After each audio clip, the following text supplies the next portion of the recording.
Not the Chuddle. Chuddle. Surprise. I have a real soft spot for evil. Blood flying everywhere. So good. I'm a big boy who doesn't get scared. Out of the mist and into the fog, it's Chuddle the Pod.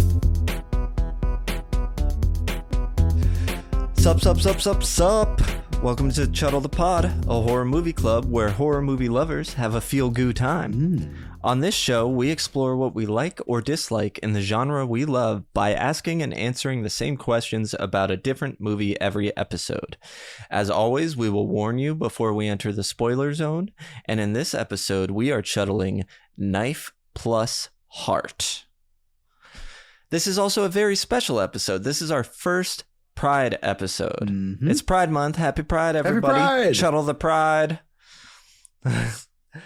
Us Chuddlemen like to consider ourselves allies over here in our little corner of the internet, and we feel it is more important now than ever to show our support for the LGBTQ plus community.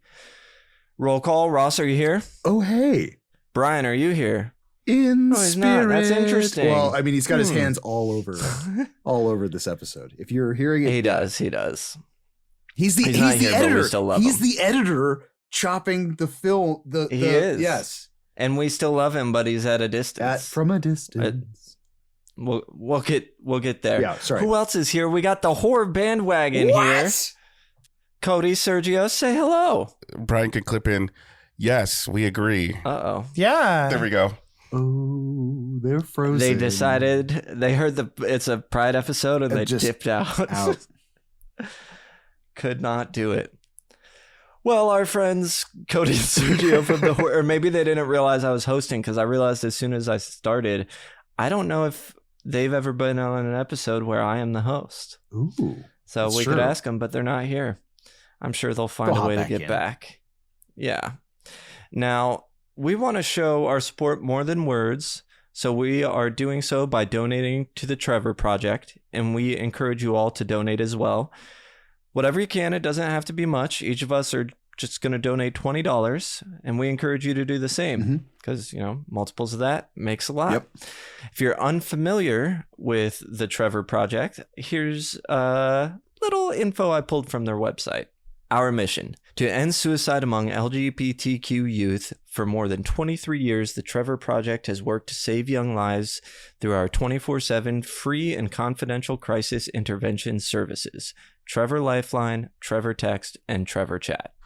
In addition to crisis intervention, the Trevor Project invests in 4 key program areas that ensure LGBTQ youth never enter a state of crisis in the first place: a community of peer support through an international social media platform for LGBTQ youth, on-the-ground advocacy efforts, research on LGBTQ youth and their mental health, and education and public awareness to help youth and adults support the LGBTQ young people in their lives.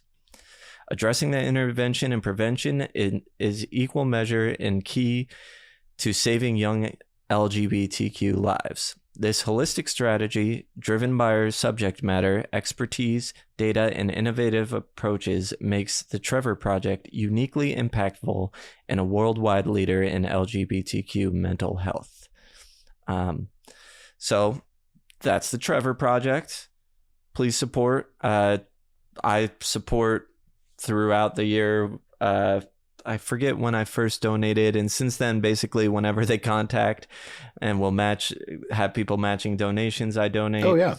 They've contacted to say, hey, call your senator or representative or whatever, leave them a voicemail about how this is important. I've done that. Mental health is something I think we've all the hosts of this podcast have dealt with in one way or another, and certainly recognize the importance there. So the Trevor Project does a lot of great work, and we really encourage here in Pride Month, show them a little love. Goes a long way. But now, before we continue on to the show, I must take this moment to thank our coven of patrons. Your sacrifice gives us life, and we thank your beautiful souls. Club dues are only $3 a month, and patrons get a witch name and a sticker when they sign up. They get access to an exclusive channel in our Discord. Exclusive. All of the patron catalog of episodes, old episodes not in the feed anymore. We even put out the occasional patron-only episode, and and you get that warm, gooey feeling in the cockles you only get from supporting the show. Now, with all club members present, sans Horror Bandwagon, who I promise will be back after you hear our little sound drops here, and the Coven avowed, it's time to crack open the goo book and officially begin tonight's meeting. Give me that goo. Oh, yeah. Gay edition.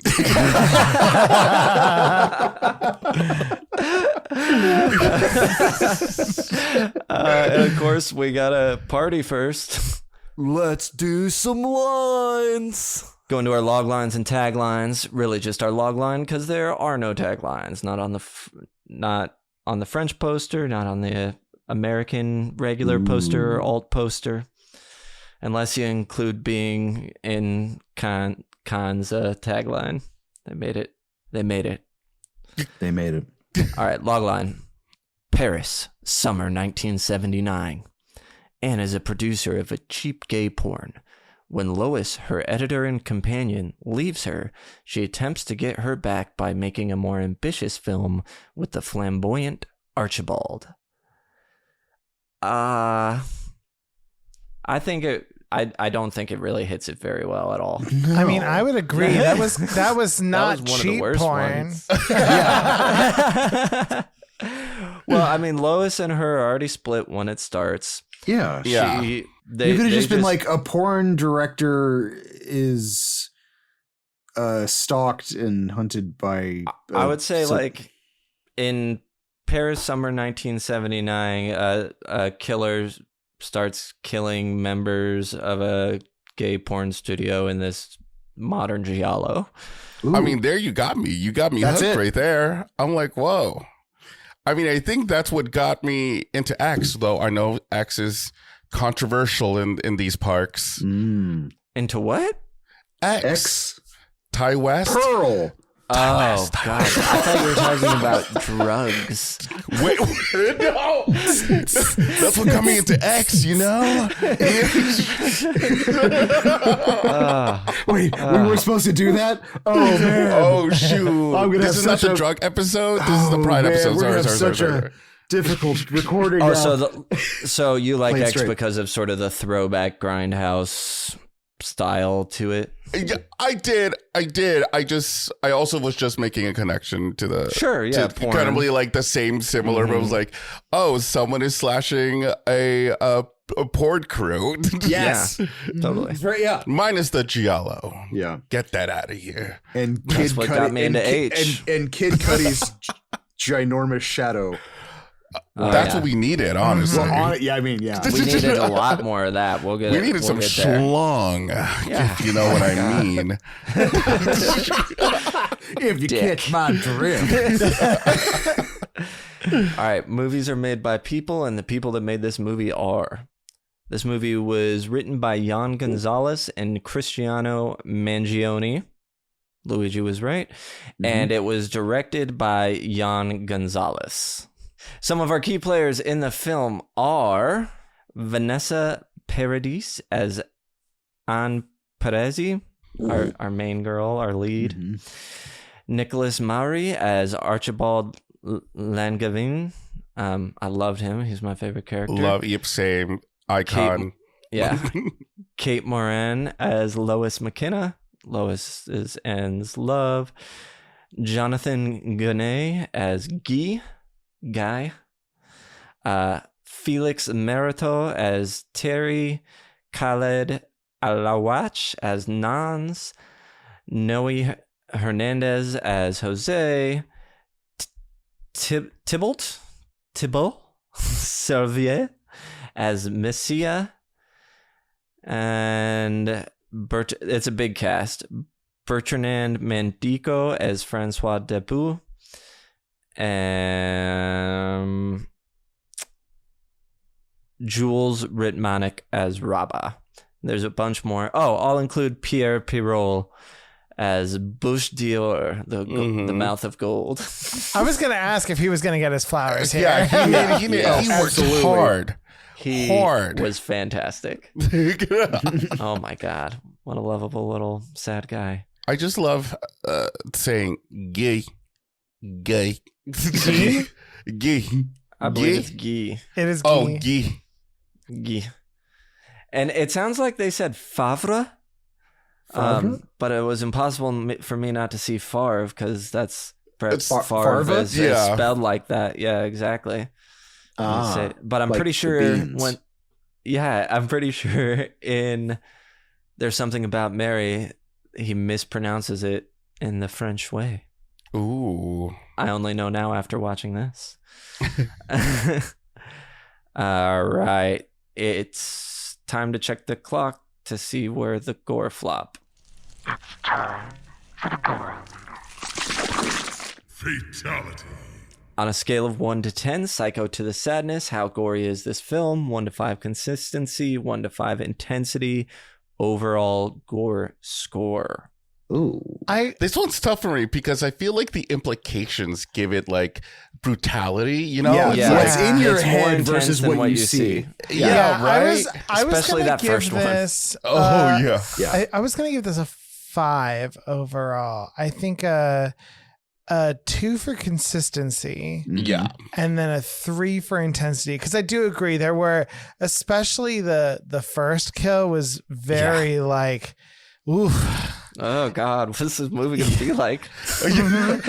Yeah. But then the consistency is where it like changes the dynamic of the movie because you don't see it as often as. Oh yeah, this like Yeah. It would be different if you just kept like seeing something similar like that. yeah. Right. Totally. I agree. I think a 5 for the. Yeah. I think that I feel like that's right. Yeah, because it's not very consistent, and then I think it's more in your head than what you actually see. I mean, there are a few that I was like, all right, okay. But Yeah, I mean, for the most part, it's just blood and stabbing. It's just how that occurs. yes. Yeah. Yeah, there's a head impalement one that I was just like, oh, okay. Well, I mean, I was gonna be, of course, lower. I was at 4.5 total, so way off. Oh, okay. Only by 0.5, baby. And just a 0.5 off on the intensity because other than that first one, and again, it's more the idea of it.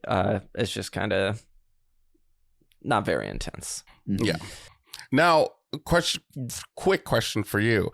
As compared to most giallo movies, is there more consistency they can in get way those? more brutal. Oh, really? Okay. Oh yeah. Mm-hmm.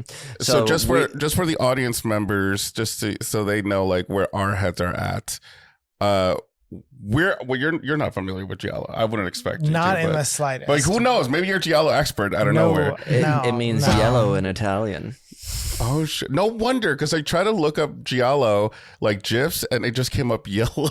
Yeah. And I'm like, that can't be right. In the novellas, they would have the spines were yellow for like murder mystery and stuff like that. It was So like that's their what- pulp magazines, kind of. Oh, that makes sense. That makes sense. Well, we're not too familiar with giallo, and we're familiar with the concept, and I think this one for sure ran it home for us. I think honestly, this is it's a good taste. It gives you an idea of what the genre is like. I would say for sure. Who is the horror forward? Starting with what subgenres does it fall into? Well, we just said it a bunch. Giallo, baby. That's right. What else? Sexual thriller. Sure. Oh, yeah, erotic definitely. thriller, yeah. A lot, yeah. yeah. Slasher. Yeah. Would you think Yeah. slasher? Yeah, Oh, yeah. a Sure. lot of giallo it's like essentially a murder mystery slasher, sort of a Scream thing. But what's nice though about this one is that it kind of blends both because our killer does actually have a mask. Yeah, like an entire which you getup. see True. from time to time. A lot of times you only see a gloved hand in Yes. Yeah. giallos. Sometimes there's a mask, Oh, and it's usually pretty simple, plain thing like this. that It's sounds so not, sensual. Just like seeing a hand, just like It creeping they, around. They can get kind of steamy. Ooh. I mean, that's basically it. right? You got anything else? It's French.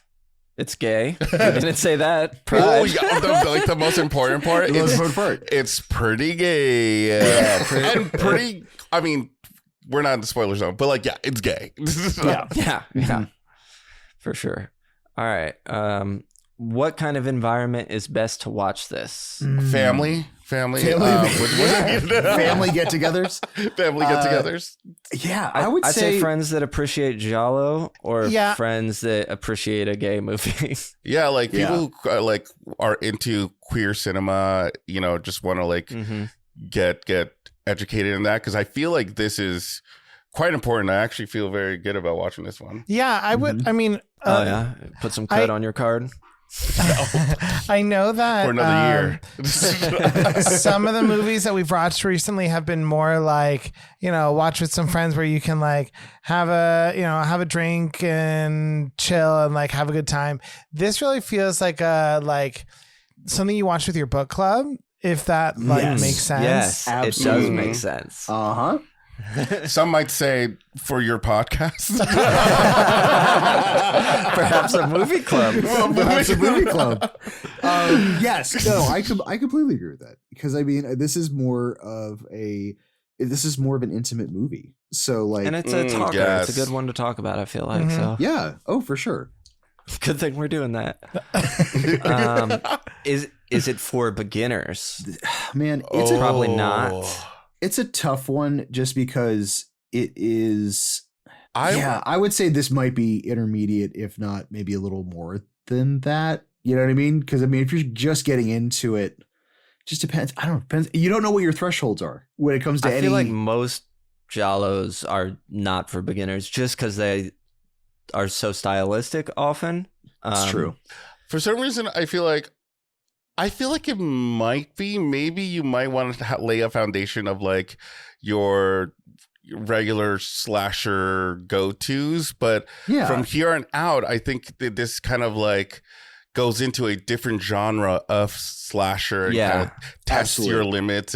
But overall, this one in particular, I feel like it's very much of a drama mixed in. You know, you have the mystery element, and I feel like that also spearheads things to kind of keep your hold, besides the slasher elements. I mean, honestly, I actually feel like I would disagree with that. I'm more not during Pride Month, honey. Not during Pride Month.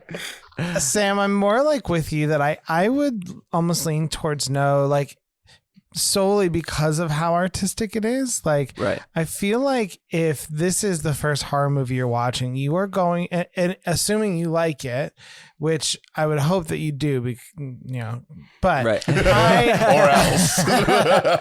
But I think that it's going to give you a very different expectation of what like any other horror movie that you pick up and watch after this is going to look like. Yeah. Are you going to say like this will create a cinephile monster? Well, either that or like if you're the kind of person who doesn't appreciate very stylistic movies, that like you watch this and you're going, exactly. Yeah. Well, and giallos really do lean very heavily into like stylized shots, and it's very like cinematography centric. I just don't think it's mainstream enough, or like, it's not that it's inaccessible, but it's setting expectations. It'd be better to watch, you know. The bar is going to be way too high from here on out. Well, But as a giallo, and even like, if you've watched a few, like, you need a bit of a bedrock in a way. But if you're like, I think it's perfect for like a giallo beginner like ourselves. Yes, because I would agree with that. If you're definitely interested in that my interest. genre. Yeah, absolutely. And last, should you know anything before seeing it? No, go blind. Go blind into this one, I think. Yeah. Don't you think? No? I think so. We went in blind, and I appreciate that. Then. Yeah. Well, but did you know that you knew it was a queer giallo, right? We did know it was pretty gay. We knew it was pretty gay. We knew it was about porn. So yeah, I guess we didn't go completely blind. Yeah, I just say it's like kind of it's heavy sexual. So like if you're just gonna be getting that kind of glove, you know what I mean? And then I think maybe you should know it's a gay porn giallo, because if you're not in the mood for that type of, like, if you're going for a popcorn or like a certain vibe, which this is a certain vibe. Do it. What was the question? Wait, no, I totally get what you're going for, though, because I think that is also kind of goes hand in hand with maybe like finding out the triggers of watching this, because there is some like that's a really hardcore stuff that you're looking at that maybe you're just not entirely comfortable with, you know? Right. Or that you could do, but you need to be... No, you need to know it's coming. Yeah. And luckily, they start off right at the beginning with that. So yeah, they sure do. Yeah, right off the bat. But then again, do they really? We'll get to that. First, we got a Mothman fapping at the window. Mothman's coming here to warn us if anything that could be triggering. Sexual assault? Yes. I was going to say sexual assault. Absolutely. Some non-consensual stuff happens. Beyond that, I couldn't really think of anything. I mean, just maybe like, I'm trying to like chime in any like if there's. I mean, there's hints of like BDSM. You know what I mean? Like hate crime happening. Hate crime stuff. Yeah. Oh, sure. Yeah. You could say. For sure. I partially falls into the sexual assault category as well. Yeah. Yes. There's multiple kinds in this movie. So you get hate crime, sexual assault, and a different kind. There you go. there is some mild drug use too. That if if that's something that is triggering for you. Mm-hmm. Yeah. Intravenous drug use for sure. All right, let's just get to it. I need to not be able to watch what I say. Let's hop in. Time to rip all the clothes off, metaphorically? Ooh, yes. Metaphorically and forically. Forically.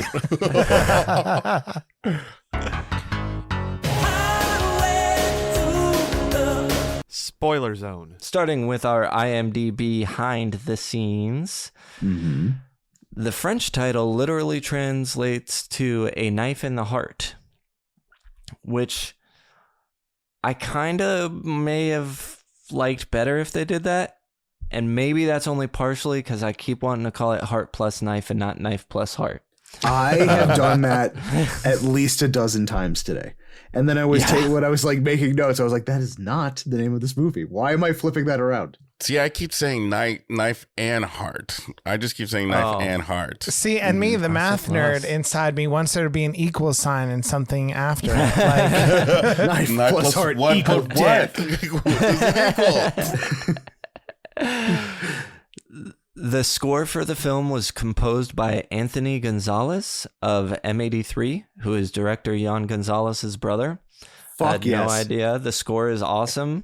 And the score is so M83 is so good. So good. You guys have no idea. M83. I just saw this because I saw like a review and somebody said like M83 was great, and I'm like, what? I used to listen to that.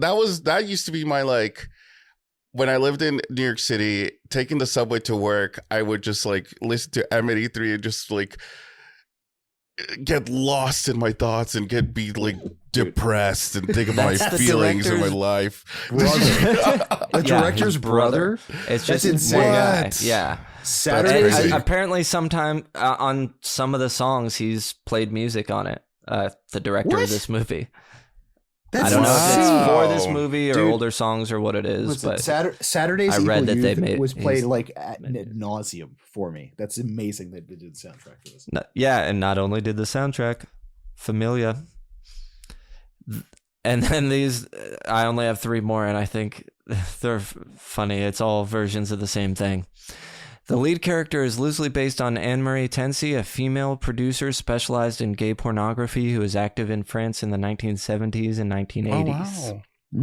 Oh, wow. The name Archibald Langevin, played by Nicolas Maury, refers to Benoit Archinol, who was the close collaborator of Anne-Marie Tensi and who directed many films produced by her. The name Lois McKenna, played by Kate Moran, was given in reference to Lois Königswerther, who was the editor of several films of Anne-Marie Tensi. Oh. And there was one more, the cinematographer, also similar nameplay, but I accidentally deleted it and undid. Wait, I couldn't read it. The cinematographer is the one that looks like Tim Burton, right? Yes. Mm-hmm. Okay. Yeah, he looks like it. Yeah. I can't believe I did. Absolutely. I like to say there's so this many guy's better looking. Yes. But there's another one. Okay. Certainly. I have to say this now. Golden mouth, right? Mouth of gold. Mouth of gold. Golden mouth. Looks like an older version of Francis from Pee-wee's Big Adventure. Pee-wee. Like, I have this thing, like, after the events of Pee-wee's Big Adventure. Like, jumpsuit, right? He gets, yes. Does he wear a light blue jumpsuit? It's the whole jumpsuit they get up. I feel that, like, he gets disowned by his father and then has to fly back to Paris, where he, like, stays with his mom, and then this is how his life And turns just out. he doesn't need money. Mom, just hanging out. He doesn't need money. He's just living the life. I mean, listen, when you love what you do, you don't work a day in your life. No doubt. All right. Who picked it? Why? And history. So this was, we were planning on. This was like a mixture of everybody. It was. I wanted to do a Pride Month. It was going to be a 4-episode all month thing. We switched up the format. So I still want to do one. And this was one of the movies that had come up. And I think only Ross had seen it before. Mm-hmm. I know you two hadn't, right? I had not. Yeah, no, we haven't. So I think it was just based on Ross being like, yeah, I think we would like that one, because we also wanted to pick one that we would enjoy and not shit on the whole time. Well, I also was like, I'm pretty sure you mentioned gay porn, and we were like, yes. Say less. Yeah, exactly. Horror movie, gay porn. Yeah. Okay, we're on board. Which, there's your first complaint right there. Big one. For a gay porn movie, we see like an ass at the end, like during the credits. I said this out loud. I was like, I was expecting a little bit more full frontal here. I was like, there's at least some side, some shadow. Because at some point I was like, this point is very like Skinemax softcore stuff. I was like, it's mostly making out and hand stuff. I was taken back on how tasteful like they were trying to go with it. Where I'm like, yeah, I get it, but no. I mean, like it show like. At least one dong. Like, you know what I mean? Like, we don't. There's definitely at least half a point coming off somewhere in my score at the end, and I haven't figured out where yet. Just teasing you the entire movie. Because of all of the like very carefully cropped shots to avoid showing any male genitalia in a movie about gay porn. Like, and I don't know if this was a like they needed to get past a certain rating or whatnot, but I think this movie just embraced the pornography to a certain point. I kind of wish they were more open and just like took it with pride, you know, because they were so like breaking down the stigma of it, just watching it from the very beginning. I was like, okay, but then eventually I was searching for more. Well, and especially given that there is tasteful nudity, like elsewhere in the movie, that like I don't understand why the decision was made. For that, but hey, good point. I didn't even think about that. We get boobs and man hams once, and none of it. It's so none of it felt like it was like with like, oh, they're just trying to be in our face about it. It all felt very with a purpose. No, totally.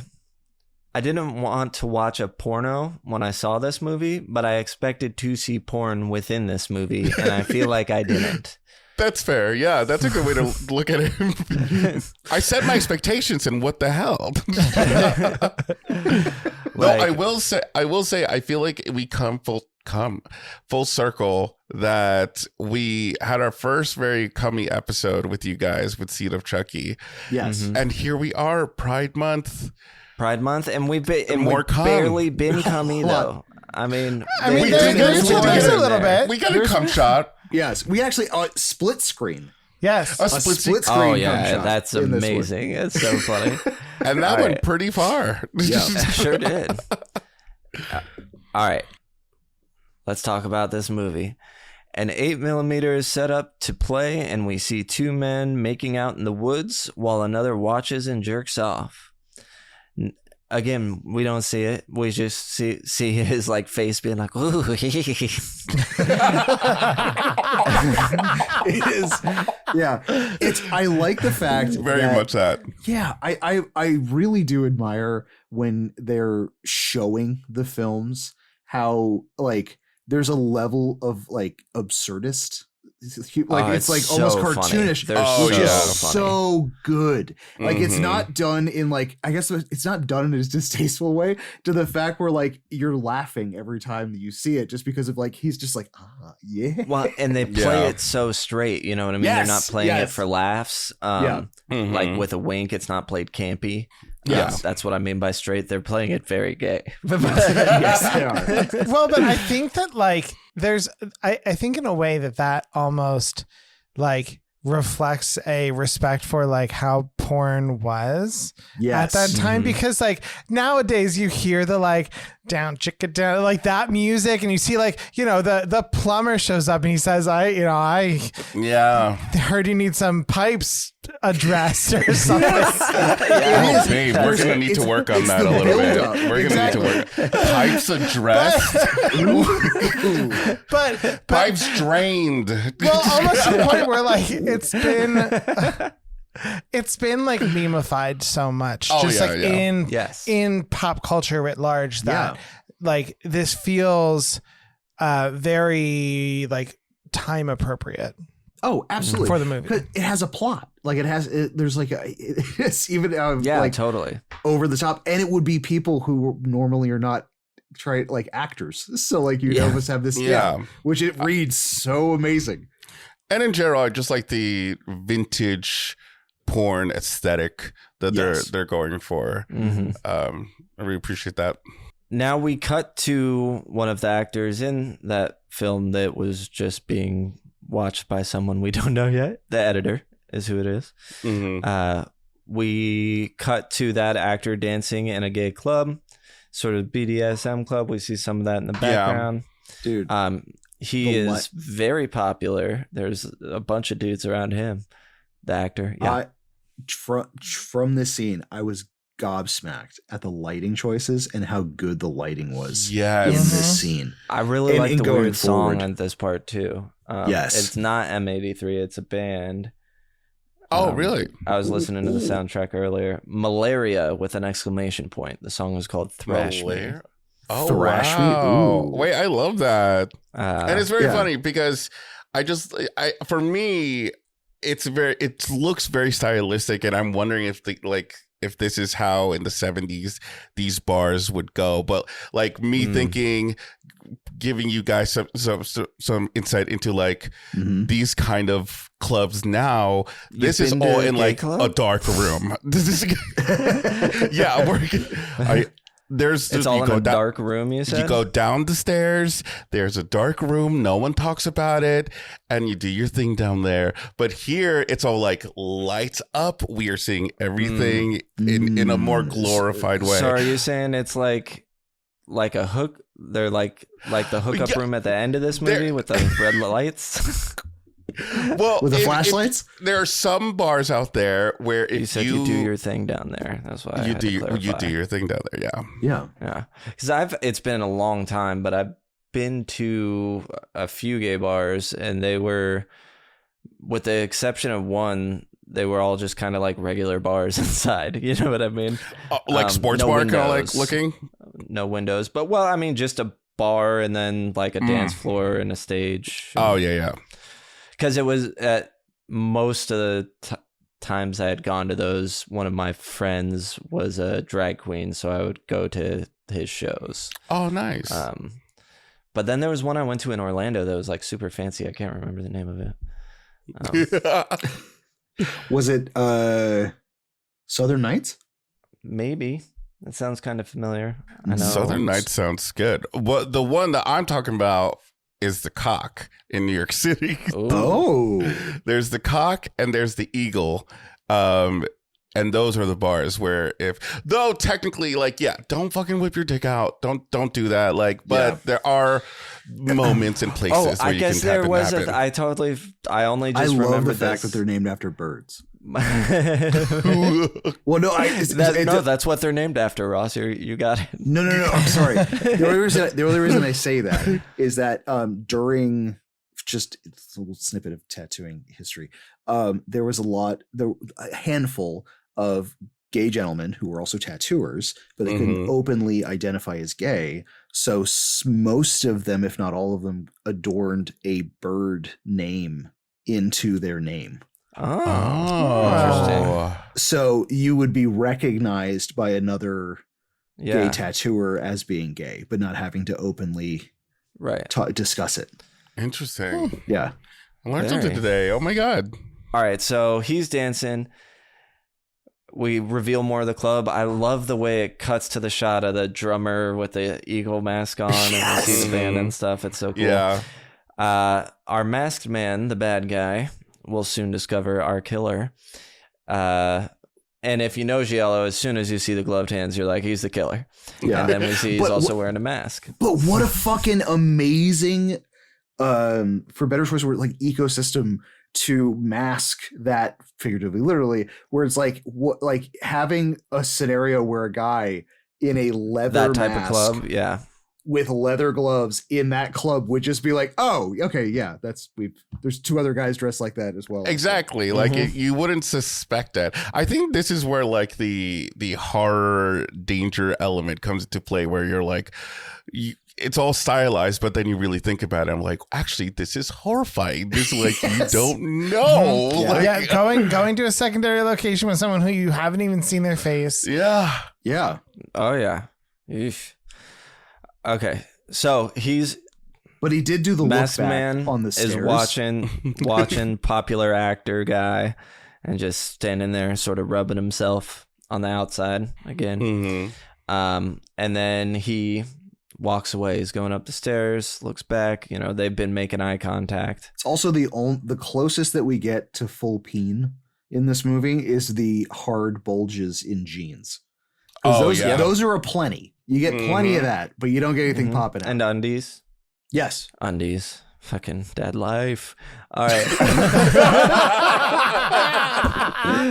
I wasn't going to say anything, but you called yourself out. So he leaves and our actor follows him as he's going down the hallway to follow him.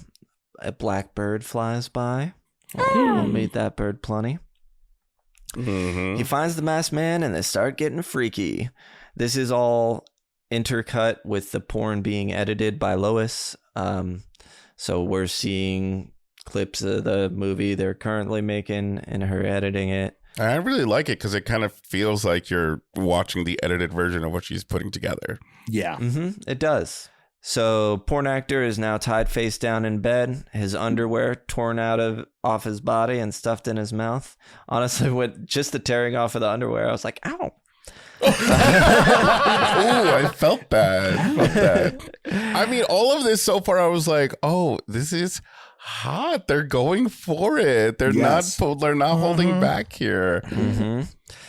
And then the masked man pulls out a big black dildo, like a hard one. I did have to say this. I was like, is that a dildo?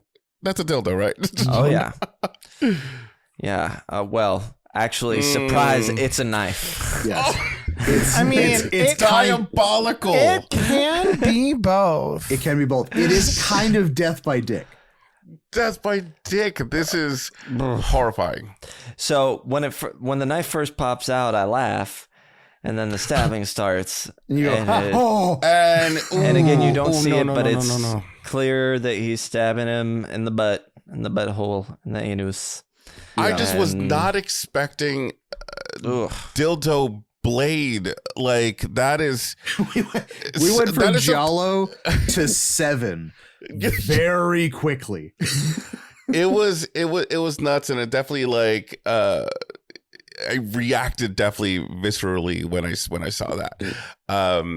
But again, like the way it's shot and stylized, like it's so grand, and you're kind of just like, you can't look away, but you're watching it. It has like man, it's almost like a Hitchcock effect, as in like you're saying. I think the implications of what is happening in your head is astronomically more graphic than what you're shown, but it's shot in such a really compelling way that it blurs what your inside visuals are versus what you're actually watching. And we see his head and blood coming out of his mouth, and when the killing stops, we see a lot come out, and it's that classic bright giallo red, which giallo I love. Like good old yellow red. I also do appreciate the symbolism of like the dildo turning into a knife, because like in the late 70s, early 80s is when the AIDS epidemic started. And so like this is one of many symbols in the movie of like the thing that represented like what caused AIDS and HIV, that and the communities that it was affecting. And I thought that it was an interesting like part of the overall symbolism of the story too. And part of that I kind of felt like, because this was, wait, you said 1978? 1979. So it's, we would say like it's right before it really hit. So it's kind of like a snapshot in time of these actors, these people, how they went about with sex, and this just kind of like upcoming danger that they don't know that's coming. It's kind of like,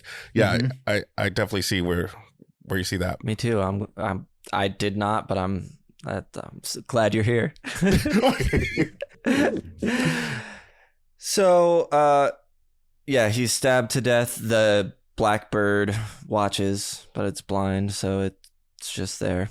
Just chilling. I thought it was a zombie. I truly thought it was zombie. That is when bird. we first see its eyes, and it's I was like, oh my god, what are you doing here?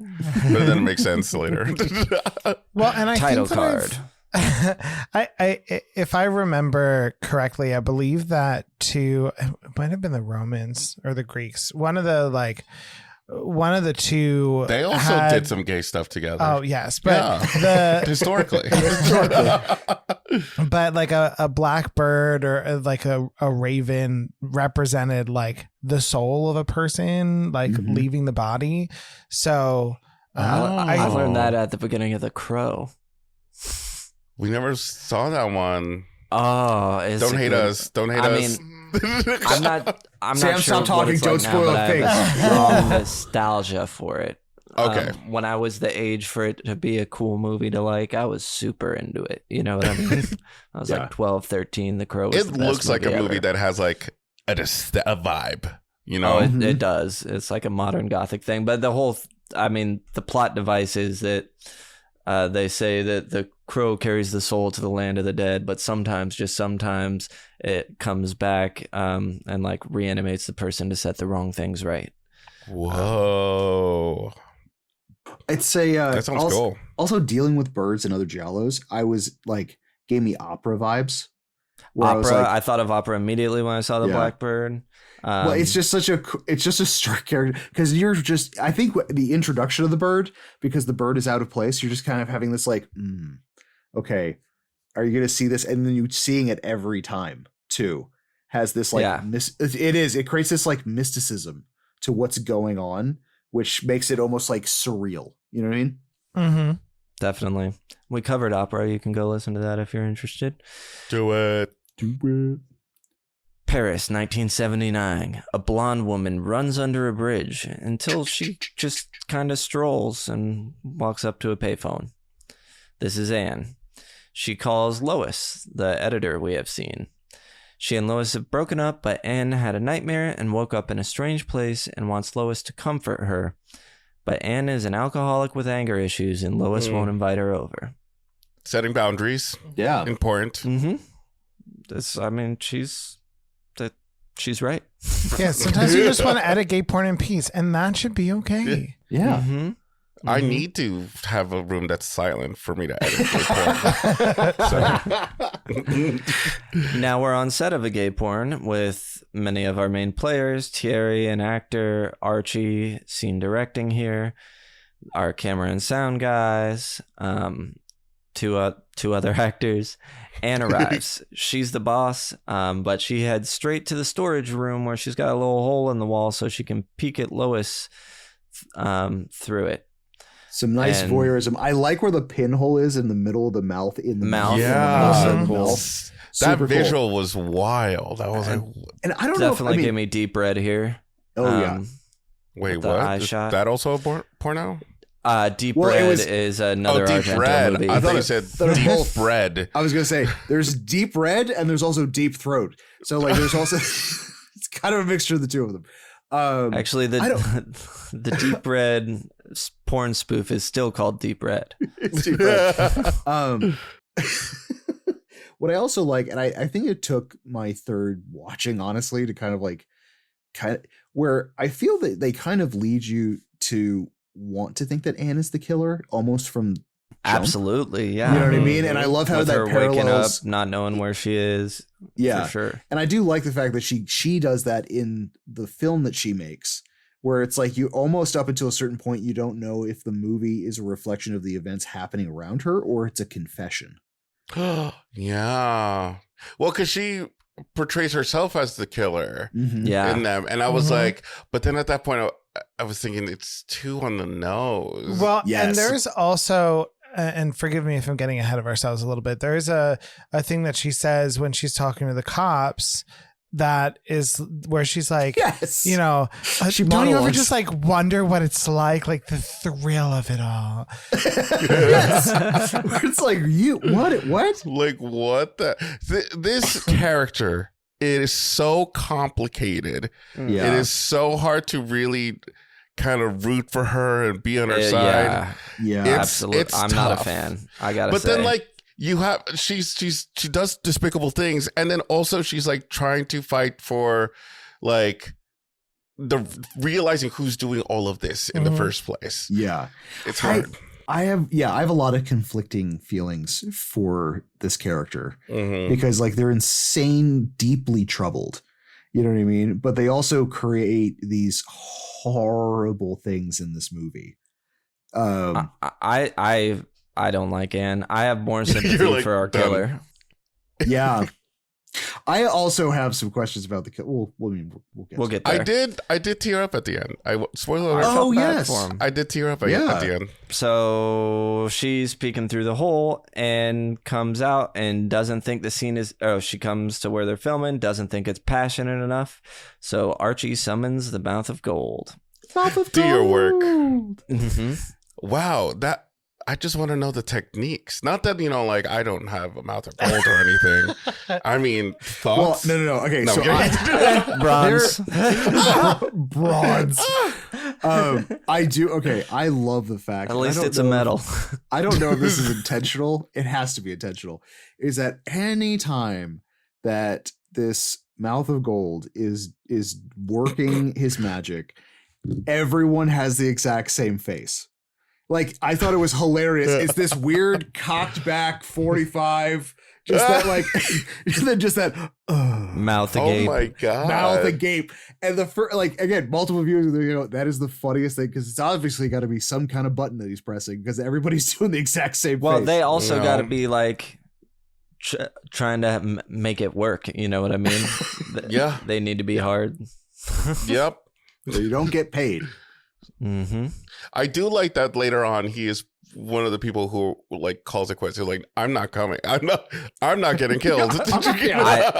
hanging with mom. This is the it. merchandise. Okay. This is a national treasure and I need to preserve it. Now we see Archie driving while Anne sleeps. This is when we see her first black and white dream nightmare thing. They drive to a quarry or something. Just a bunch of men using sledgehammers to break rocks.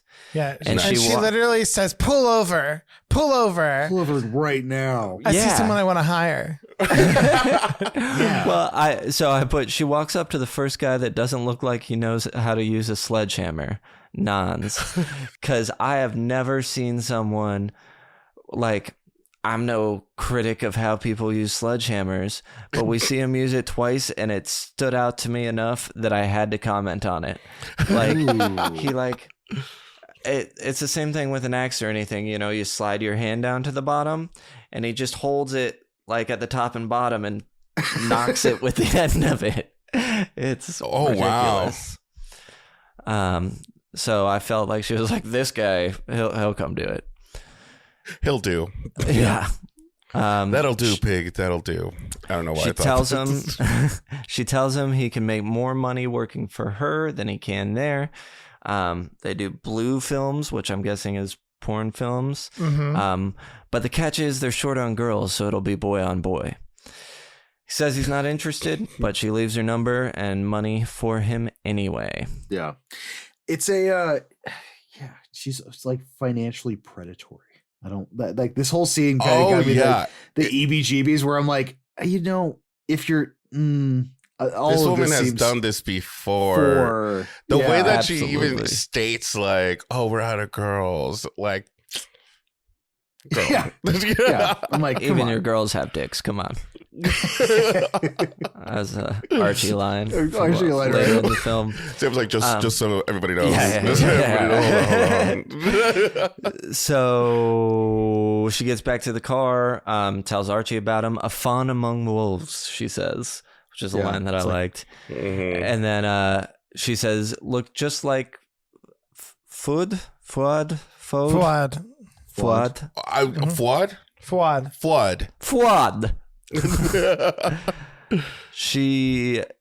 So she tells about Nans. She's excited because she thinks that this new find is going to impress Lois. Oh boy. She's got a scheme. Mm-hmm. Many times I'm like, leave this poor woman alone. Yeah. Mm-hmm. Now we get more black and white dreams. We kind of see like a barn on fire, maybe. Mm-hmm. Anne is called into the police station to give a statement about Carl. Carl is that murdered actor from the beginning of the movie. Mm-hmm. He was stabbed multiple times in the rectum, we find out. So it took until my second viewing to realize that it wasn't bad lighting in the precinct during the scene, is that the detective has a sunken orbital. Like he's got a glass eye. He's got a glass eye. I did not catch that my first time around. I was like, God, the shadowing is so fucking heavy in this. Why is it filmed like that? And then the second time I'm like, oh no, that's his face. Oh no, I feel terrible now. My first time I was like, wow, he's got such an interesting character face, like as a character actor. And I thought I kept looking at the eye to try and figure it out and couldn't tell the first time. Second time, there's a second scene where he like looks down and I'm like, oh yeah, that's a glass eye. So she's given her statement. She gives a monologue about Carl's insatiable lovemaking. Like out of left field. Like it's one of those where I'm like, so you're laying on the mayo pretty thick that she's killing everyone, right? Because like that sounds like kind of sounds like something a killer would be saying. Yeah. She goes on about the veracity and losing yourself. You can see it in the eyes, being animalistic. It's a different kind of love. Cody, were you going to say something? Oh, no, I was not. Good. So in the middle of her monologue here, it cuts to a scene in a porn. It's clear the look of the film becomes grainy. We can tell. And plus, Archie is now playing Anne, who for the rest of the time, whenever Archie appears as Anne, I'm going to call him Annie to make it fair, okay, less clearer. There's something about Archie that I just love. It may be the actor, but it just his character and personality just really reminded me of like someone a la Alan Cumming or even like Tim Curry and like Rocky Horror. Just like that, just like personality that I just gravitate towards. I do have a little crush on him also. I was like, okay. I see the vision. Archie's the glue that holds this movie together for me. Oh yeah, I also was very nervous that he would die at some point, and I'm like, absolutely, please no. He's got a sincerity about him that is very endearing, I think. and a charisma in a sense too, because at some point while I was watching, I was like, should I dye my hair blonde? But I also feel like Archie in it. I also feel like he's like the anchor to Anne's like chaos. Absolutely, for sure. Without Like, Archie, she'd be. You can tell lost. that he's doing everything behind the scenes and stuff like that. Where it's like, in fact, like I keep on calling her the director. She's probably just the producer, and he's probably the one directing everything. Probably. Yeah. I mean, she's directing this one. Yeah. But we know he directed the one before, but he's starring in this one, so he's not directing it as well. Directed and starring.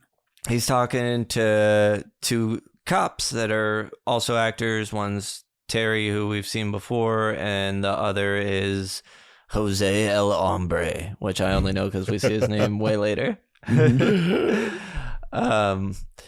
So they're saying Annie came there to turn them on.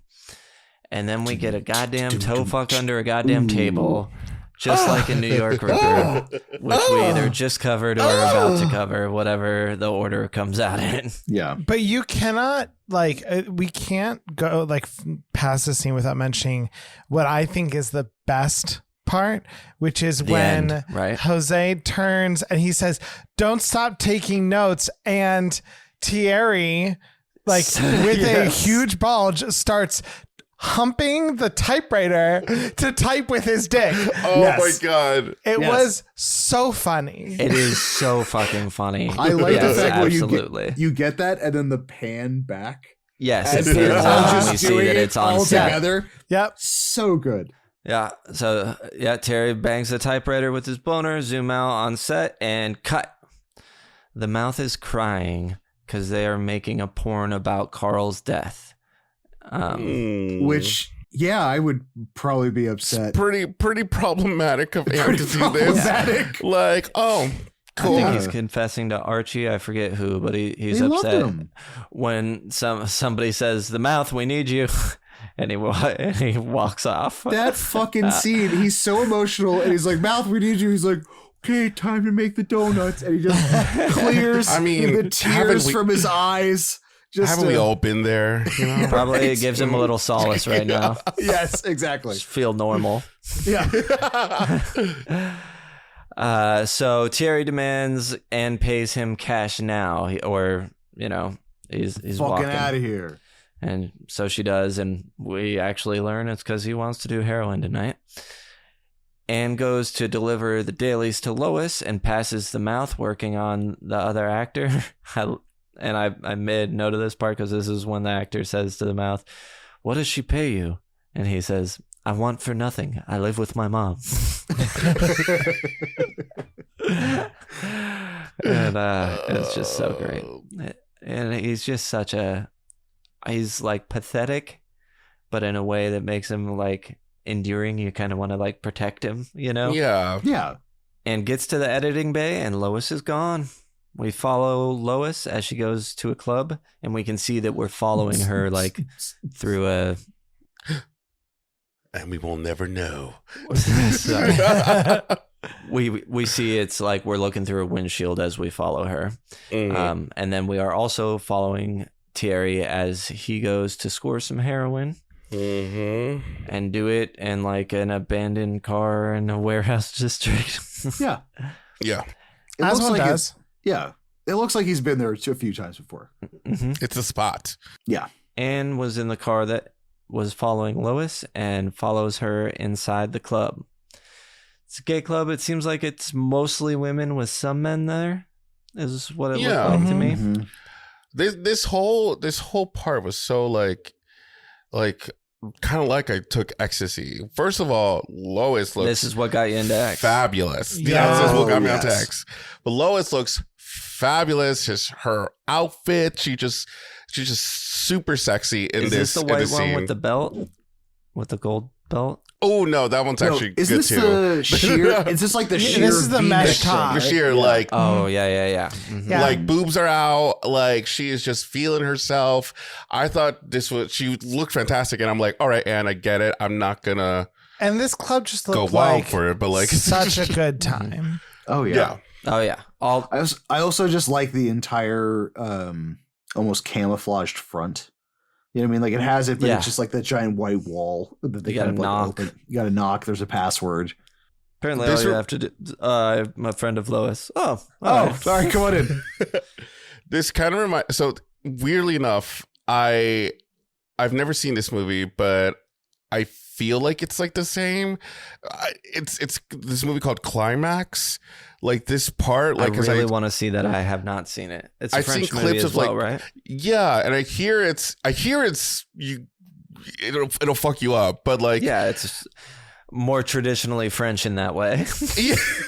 Yes, but like, I haven't watched it yet, but I've heard it's also highly stylized. Yeah, I've seen people like dancing with each other, and for some reason those like clips in this scene kind of like reminded me of it, but it could be super opposite for all I know. Yeah. I do also think that I'm a friend of Lois may be a reference to I'm a friend of Dorothy. Dorothy. Yeah. I was thinking I love that. Yeah. Yes. Great. Cody in the house. All right. The bird from Carl's death appears next to Thierry. Lois dances with another woman. Mm-hmm. Masked man appears in front of Thierry. Oh, he's also pretty much like nodded out, right? Yes, from heroin. He's basically not moving. And pulls out the dildo and throat fucks him till the blade pops out of the back of his head. All the while making like horrible little... Oh my God. Yeah, he pulls a complete dick xenomorph and just shoots that blade right in the back of it. Yeah. That got it pretty deep. Oh my God. Yeah. Well, wait, I mean, when you see it pop out the first time, it's a long blade, right? Mm-hmm. Oh, totally. I mean, it's a big dildo. I was kind of impressed for just how long the sequence went on. You know what I mean? Where I'm like, that's like a solid minute of just skull fucking, and then just the at the end was just cherry on the sundae. I also am wondering if this is also like maybe another indicator that maybe Anne was the killer, only because this killer, and maybe it was on a purpose, like a killer won't just like be having sex with his victims, but like we haven't seen any male genitalia. Like maybe it could be a woman who's doing this. Totally. It leans really hard in that.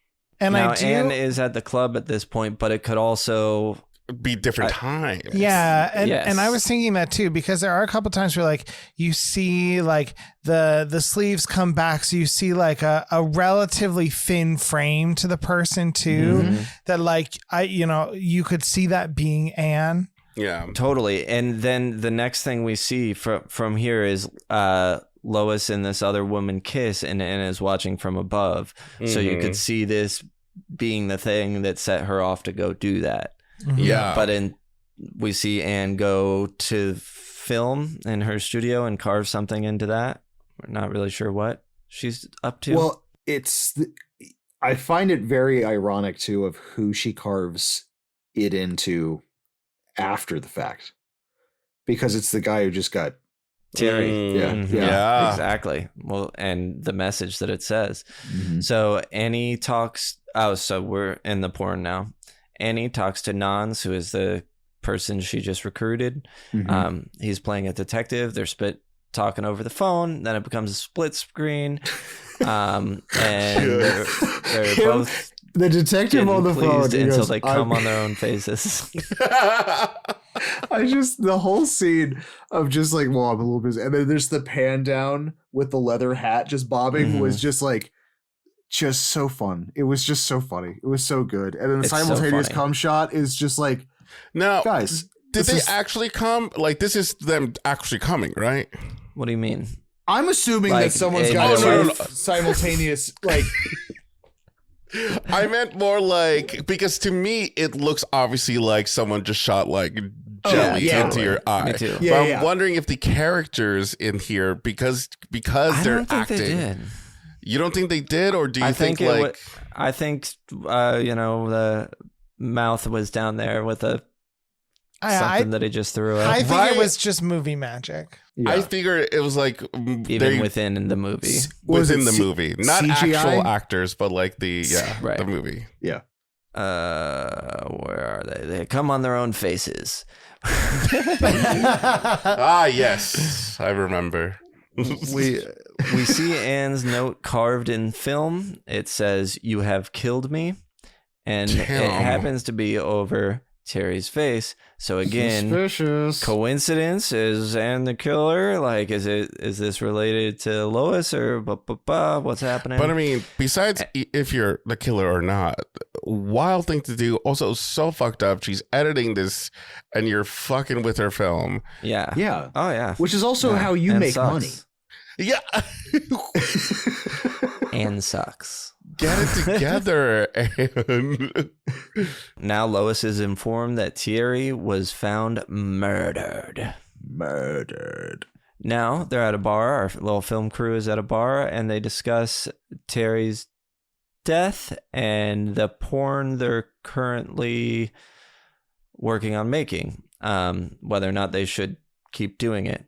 Mm-hmm. Anne has changed the name from Anal Fury to Homicidal. Which, much better name. Yeah, I mean, it's great. Totally. Yeah. Group of queens, trans, I'm not really sure, prostitutes enter the bar. They're into business too, right? They're but prostitutes. They're selling a fantasy. Yes. Okay. They're like escorts or absolutely. Yeah. Okay. They 100%, because they get offered jobs and they're like, that's not enough money. I make more than that for a blowjob. One of them, Martine, but now Misia, Misia, used to work with Anne in the gang. She comes over, and this when we find out the friends are prostitutes, and offers them work, but they laugh at the pay. We are now in a dream-like sequence, but it's not the black and white ones from before. With it's just going through white sheets and stuff, and I put with various porn shit happening as we pass through white curtains. Yes, it's all from a white-gloved POV. When the masked killer is finally seen with a knife, they are shot by Annie and Nan's cop. And there's something about Archie's acting in here of like how dramatic he is with the shot and running over that just I love it so much. He also knows how to hair act. Like he does something with his head that he just knows how to whip it around. You know what he gives me is a little bit of a French David Dasmalchian. Oh, I see what you mean. Yeah, I can his look a bit.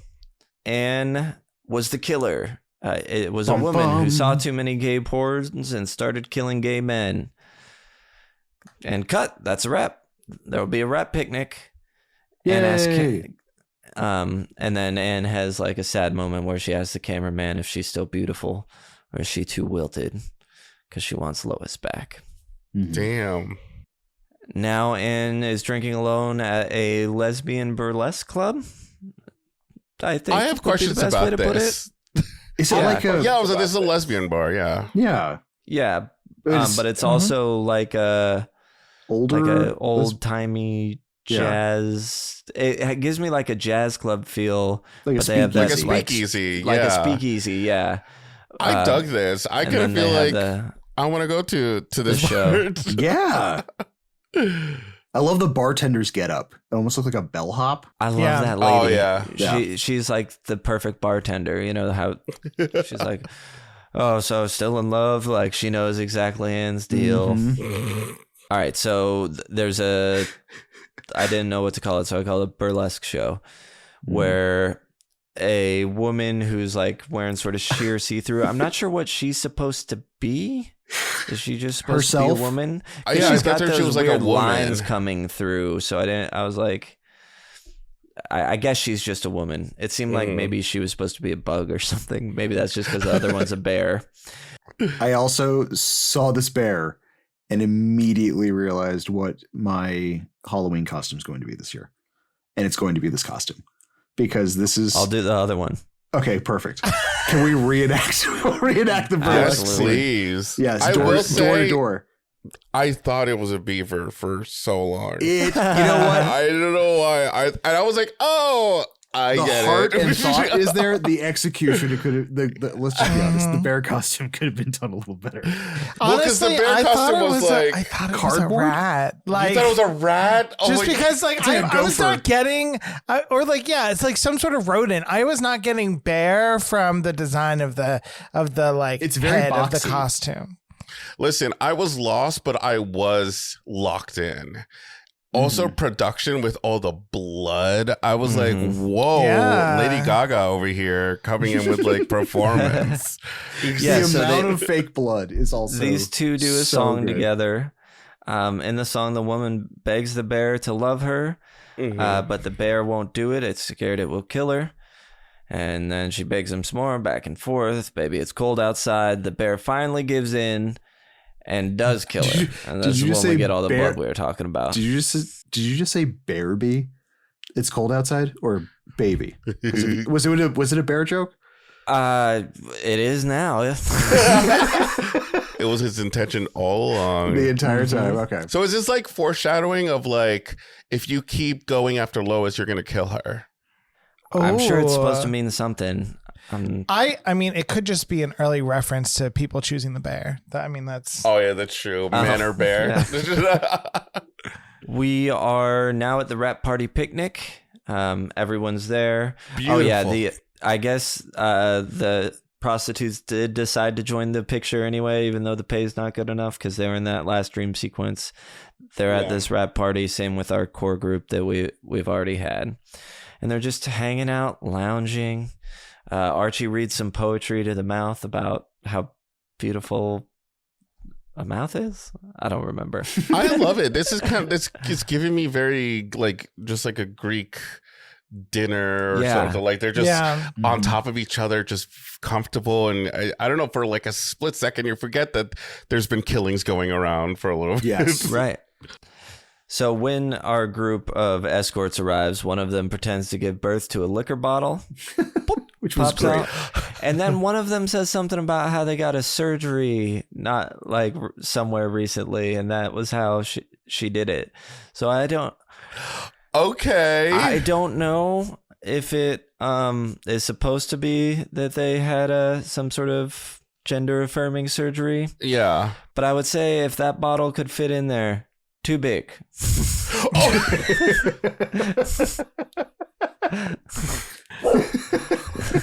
Sam's like, I'm intimidated. Hold on. All right. Missia and Anne are sitting together, and Missia tells Anne's fortunes. If she wasn't a whore, she would have been a fortune teller, she says. She tells her to play closer attention to her dreams, to forget her past and chase her future. When who shows up but Lois? The death bird lands on her shoulder and a crazy windstorm breaks out. Like, major storm. Yeah. Out of nowhere. I kind of didn't believe it for a second. I was like, is something crazy happening? A dream? Are we in a dream? Yeah, like. Yes. Definitely. Lois and Anne run off together. They end up under some trees, and Lois kisses Anne. But then says she shouldn't have done that, even though she does still love Anne. But we can't stay here. Yeah. You can't come with me. They head their separate ways. Yeah. Missia has been abandoned by everybody, I guess, or just got lost running the wrong way. Anyone? No. She's shouting alone when the camera starts spinning. I like this shot. This whole sequence was so cool to look at. I did have to look away only because I do get easily nauseous, but like I did like it. Yeah. And then just so the killer camera's spinning in circle, closer. And so it's just like a blur of green and trees, and then you see Missia and a blur of green and trees and back again. And as the first one, there's nothing, then the killer's back there and slowly closer and closer. Very cool. I think that this like evokes such a like it's such a good way of evoking that feeling of anxiety where you're like, you're looking around for people, like trying to figure out where is safe. Like, even though of course we're seeing the character like as part of the spinning, I just think it does a great job of like bringing that feeling forward that the audience. Missia must be feeling at that time, trying to figure out like who's around. Question, was Missia part of the ending part? I just say this now just because like in the film, okay. I just forgot. And I want to say it now before I forget. Yes. Killer approaches her from behind and stabs her in the back. Ooh. At least it's just a backstabbing. Got off light compared to what we've had. True. And drinks and drives in the rain at night and waits for Lois outside the club. She approaches Lois and declares her love for her despite Lois' protests, and ends up pinning Lois to the wall and essentially starts raping her. The killer watches and I think makes one of his weird killer noises that distracts Anne long enough to let Lois escape. God, so what a piece of shit. Before the scene though, I loved the tracking shot of the killer running through the woods, looking like just a maniac. Oh, after? Yeah, was just awesome. I don't know, sorry. But yeah, no, this terrible, horrible. I don't even recall it. Inexcusable. I mean, if you weren't sure on whether or not you liked Anne before this, it's easy to not to have decided now, in my opinion. Yeah.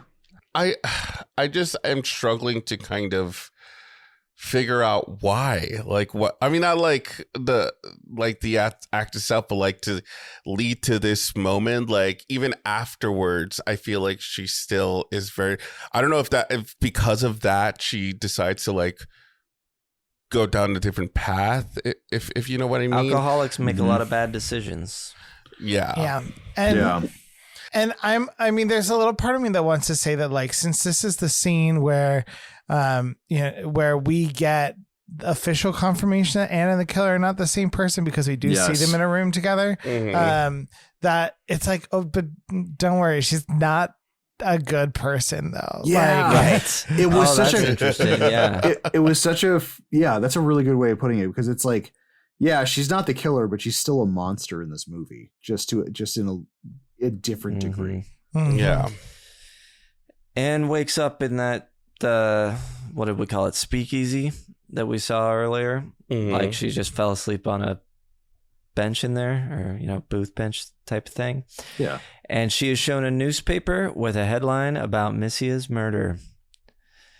She goes to the cops to push them to do more, and they're like, hey, we're on it, but you should shut down production until this is solved.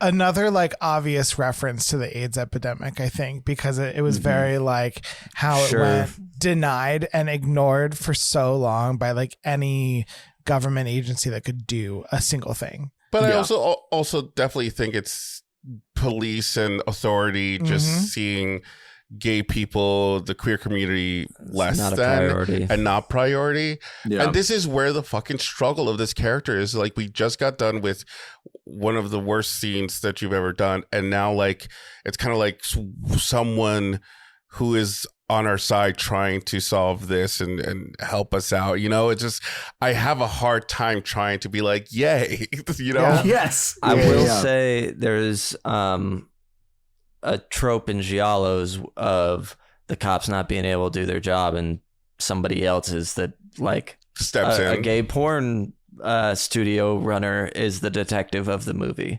in this case, but it happens in almost all of them. Sometimes the cops also will like give them clues and work with them like they do in this. Okay. It's like, oh sure, I'll work with this piano teacher, why not? But I think even like that trope in giallo movies, I think definitely emphasize. It works well for this with story. Yeah, exactly. Round cop. I probably was trying to type young. Young cop follows Anne outside and gives her a feather that was found at all the crime scenes. At all the crime scenes, he tells her, I find this feather. We found this at all the Did you crime see scenes. I keep the quality of that something from shadow them all. box? Like the presentation of that feather? Like this man, was it nice? it was nice. Although we can't skate by the fact that he just very nonchalantly says he steals evidence. I keep little references to all of my crimes, little keepsakes, little trophies. Yeah. Trophies. Absolutely. So, and then I just put a note here on my own. This, I forget who's wearing it here, but did you guys notice a lot of characters in this movie wear shirts for American cities? Yes. Really? Yes, I noticed that. Mm-hmm. Yeah. So I'm not sure which one this one was, but it's probably Archie's wearing like I forget where it was, somewhere in Rhode Island. Yes. Mm-hmm. Anne goes to Archie's. He's scared because of all the murders, but also he talked to Lois. She told him everything. You should stay away from her, probably for a while, is what he says. Mm-hmm. But he's still supportive of her. She tells him to look up birds in the phone book or bird shops. She's got this feather. She's gonna get down to it. And goes to some cool stone pyramid and meets a woman. And do you think that was in the phone book? Does that pyramid have a phone in it? Is that their house? Is that what you're saying? Or that's the bird store? That's the pet shop. I was like, why that location? And actually, that's a very giallo thing where it's like you just go to somewhere that looks cool. It does look cool. And it like looks that awesome. shot of just like panning into it. Look glorious. Absolutely. So she meets the woman. The woman calls out the mutant boy to learn all about the feather. You say mutant? Mutant, yeah. Which the audience doesn't know yet because his hand is in his pocket, which the second time watching this, I was like, it seems so crazy obvious, like strange that he's just walking with that one hand in the pocket. Yeah. But the first time I didn't even think about it. You mean bird hand? Yeah. Bird hand. So he explains it's the feather of a blind bird that hasn't been seen since the 18th century. They were found in a forest where birds would heal dying people. So they would take sick and dying people there, leave them there for the birds to heal. It was not lost on me that this person was able to identify a feather by sight of a bird that hasn't been seen since the 1700s. No kidding. Yeah. I had a feeling. This just seems like a great way to be like, here, we're moving the plot along. Yeah. Yes. It starts to lose me with some of this stuff for sure. Well, everything just starts to fall in its place after this. And he's got like a weird bird hand and he touches her cheek and the lady's like, don't be afraid. He's got a disease. This will happen to his whole body. Wow. Now Anne dreams while riding a train to the forest that she was just told about. And we're seeing more bird stuff. I think we may even have had some. I didn't write the dream details down, unfortunately. I think we might see some of the curly hair Heecham shots on the way. Every time she has a dream sequence, it like reveals a little bit more of what ends up being the ultimate story. And I will admit, like, I was a little confused as to like the random supernatural element of her like having a vision about what's actually going on the whole time. Yeah. That I mean, just personally, it felt a little bit out of place to me when the rest of the story like was very much not supernatural.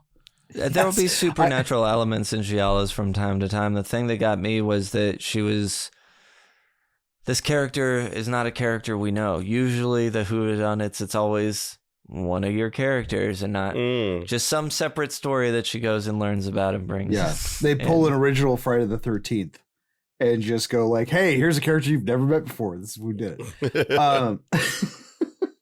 No, it is. I think the visions is kind of like, albeit shot super cool, they feel weird, especially, and then also the explanation for the killer being basically nursed to health by these magical, mystical birds was also a really weird, where I was like, that's cool, kind of, but like, I would have liked to have had a little more magical stuff spread out throughout the film. I guess just, I don't know.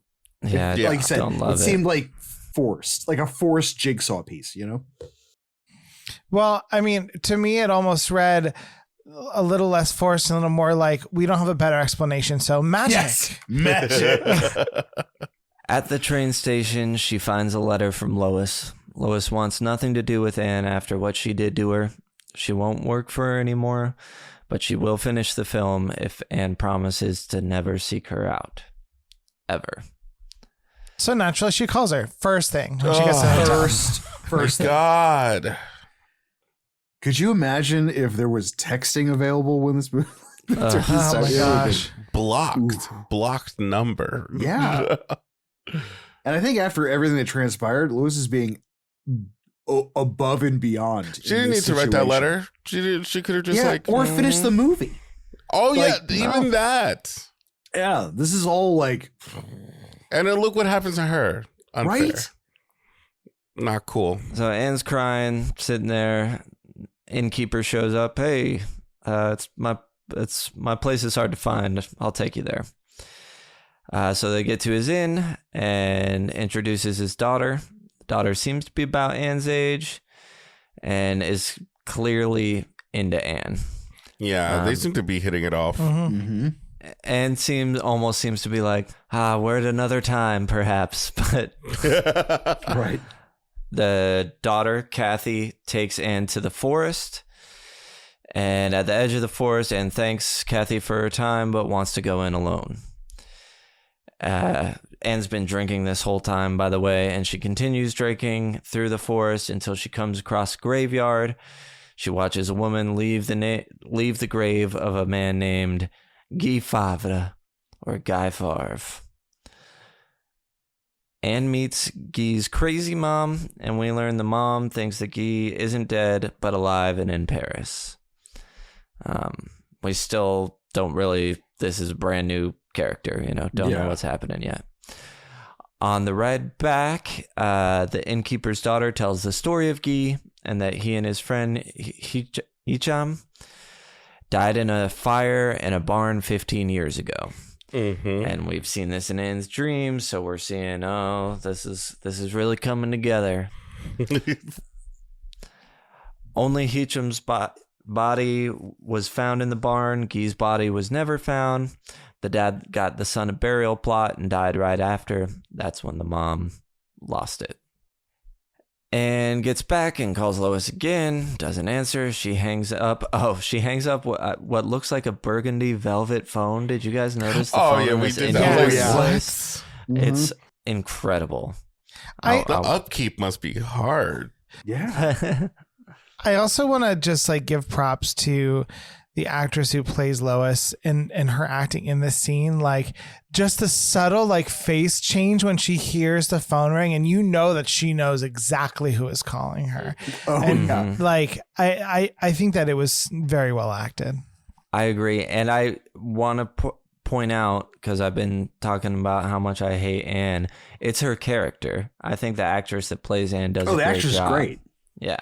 Mm-hmm. I also think the actress just looks unique. There's something about her that is very intriguing to me. But still sucks.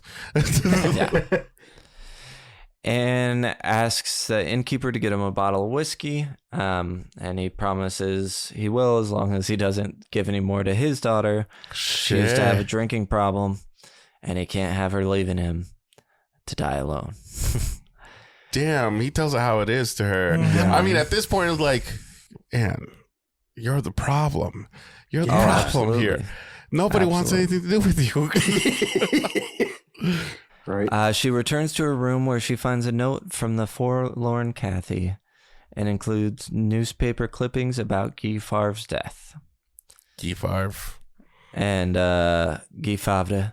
And Kathy watches her read it through the window. Ooh. Anne calls Archie and says he wants to. It's like she had a bolt of inspiration. She calls Archie and says she wants to start shooting right away. She says it's like intuition within a dream. We see newspaper clippings. Heecham has curly hair just like the killer. Cut to some Archie being whipped in some sort of historical dungeon period porn. And calls cut. While editing, Lois notices that she somehow... While editing, Lois notices that the killer is behind Anne and some of the extra footage. I guess what I was trying to get at is that person behind Anne in the footage, she somehow knows is the killer. Don't know why she would know that. So I have intuition. It's because we know it. Sure, yeah, now, exactly. Question.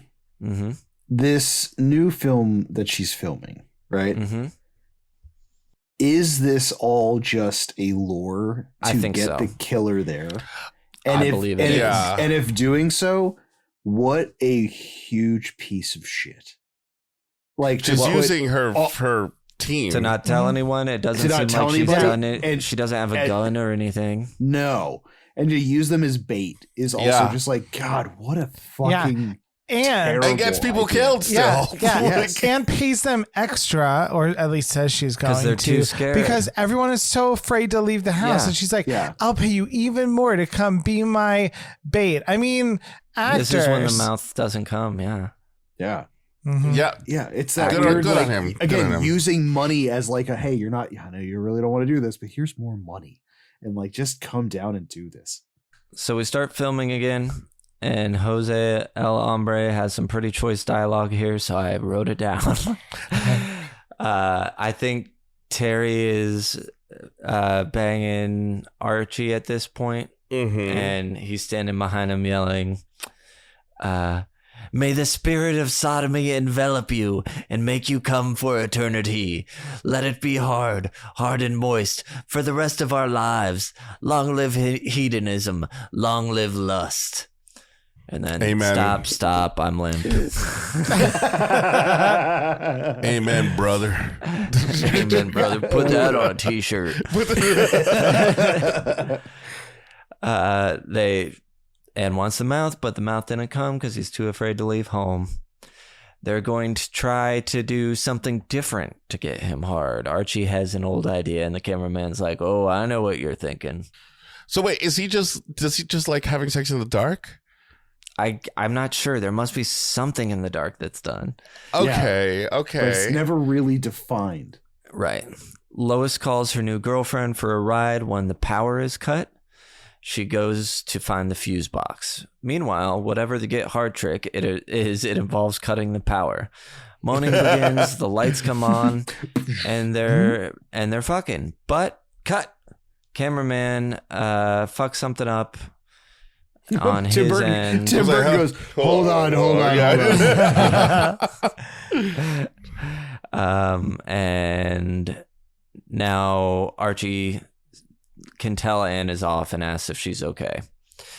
Meanwhile, Lois is sneaking around for the fuse box, opens it up, but there's rats in there. They're eating the wires. So rats. Nothing bad around her. Back on set, the lights come on, but strobing this time. And Jose El Hombre has had his throat slit. And calls out, "Guy Favre!"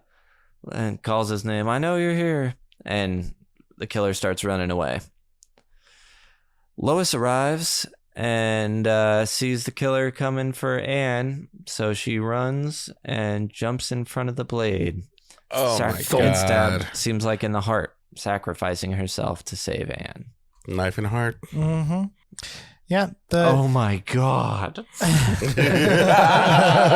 Mind blown. Yeah. I also like the fact that the one that drove Lois there is like, is it Moon? Her girlfriend, Moon. Yeah, Yeah, girlfriend the one Moon from the club. Is just sitting there going like, what the fuck? What the fuck? Mm-hmm. I think she barely has a reaction though. It's more like she's in shock. Like, Presumably the next day, Anna's drinking, and the paper reads, "Manhunt continues." Then she sees an ad for homicidal in the paper and decides to go see it. Nans also gets a ticket and comes in for... so she goes and sits down and watches it, and we see like clips from it and stuff. Then we see Nans come to get a ticket. Apparently, you can just tell the ticket carrier in the movie and you'll get a ticket for free. Well, and she was also like, oh... Okay, yeah, totally. I think this is endearing of Nans. Like, he seems excited about and he's the movie so here. It. Yeah. He's so into it. Even to the point where like someone's like, "Yeah, I want to get it on," and he's like, "No, I'm in the movie." Yeah, I'm watching the movie. I'm watching the movie. And stays to watch it again. It just starts playing again right away. But before then, a fan comes up to tell her, "Seen all your work. This is your masterpiece. Love it." She's like, "It was all Lois." And he's like, "Who's Lois?" Who the fuck that is? Now, real question. Do you think this movie theater smells like popcorn? No, absolutely not. Okay. No. Okay. I just want to know. I just feel like all theaters... Sweat and old cum, the Chuddle fragrance coming this fall. The scented candle.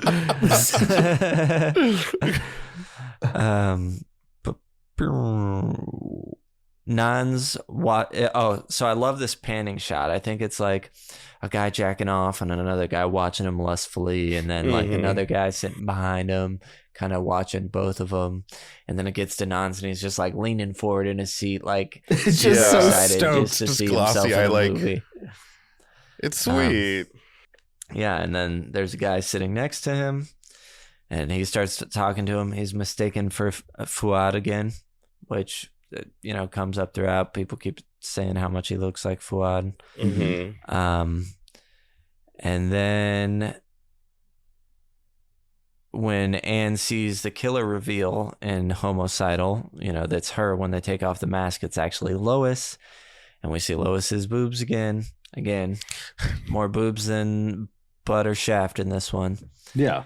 And where the wound was, now she is surrounded by the corpses of her dead friends. Great shot. This is a great shot. Very, very well done. Okay, so American Werewolf. Very reference. American Werewolf. Also, slightly, and I could be completely wrong, they're all beating off, right? Like half of them are beating, like they're zombified people who are jerking off, because one of them looked like he was definitely. I did not. I gotta see it again. I gotta see it again because maybe I was just impacted by the dead friends. It was like, oh shit!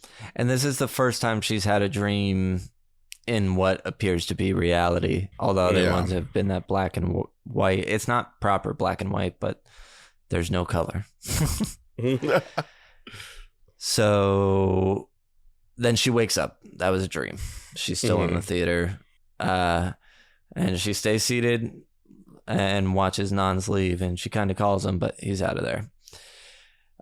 Then we see Deadpool in a trucker's cap and a neck gaiter. That is exactly what I said when we were watching this. Wait, I said, "Oh, it's Deadpool." Oh yeah, you did. You did say that. Oh my god, yeah. He also sees Nans leave the theater and follows him. And sees an ad for an old movie, one that she has made. And Nans has gone to some sort of hookup room with a $3 fee. You take a red flashlight in there to see what you're doing. And Deadpool goes to the hookup room, but apparently because he's all burned looking, he can get in for free. She just gives him a flashlight. She just leans back and just hands the. She's like, here you go. Just take it. As Anne watches the old trailer, she realizes it's similar to Guy's story and her dreams. It's at a farm in the woods. They're hooking up in the barn. The barn ends up getting set on fire.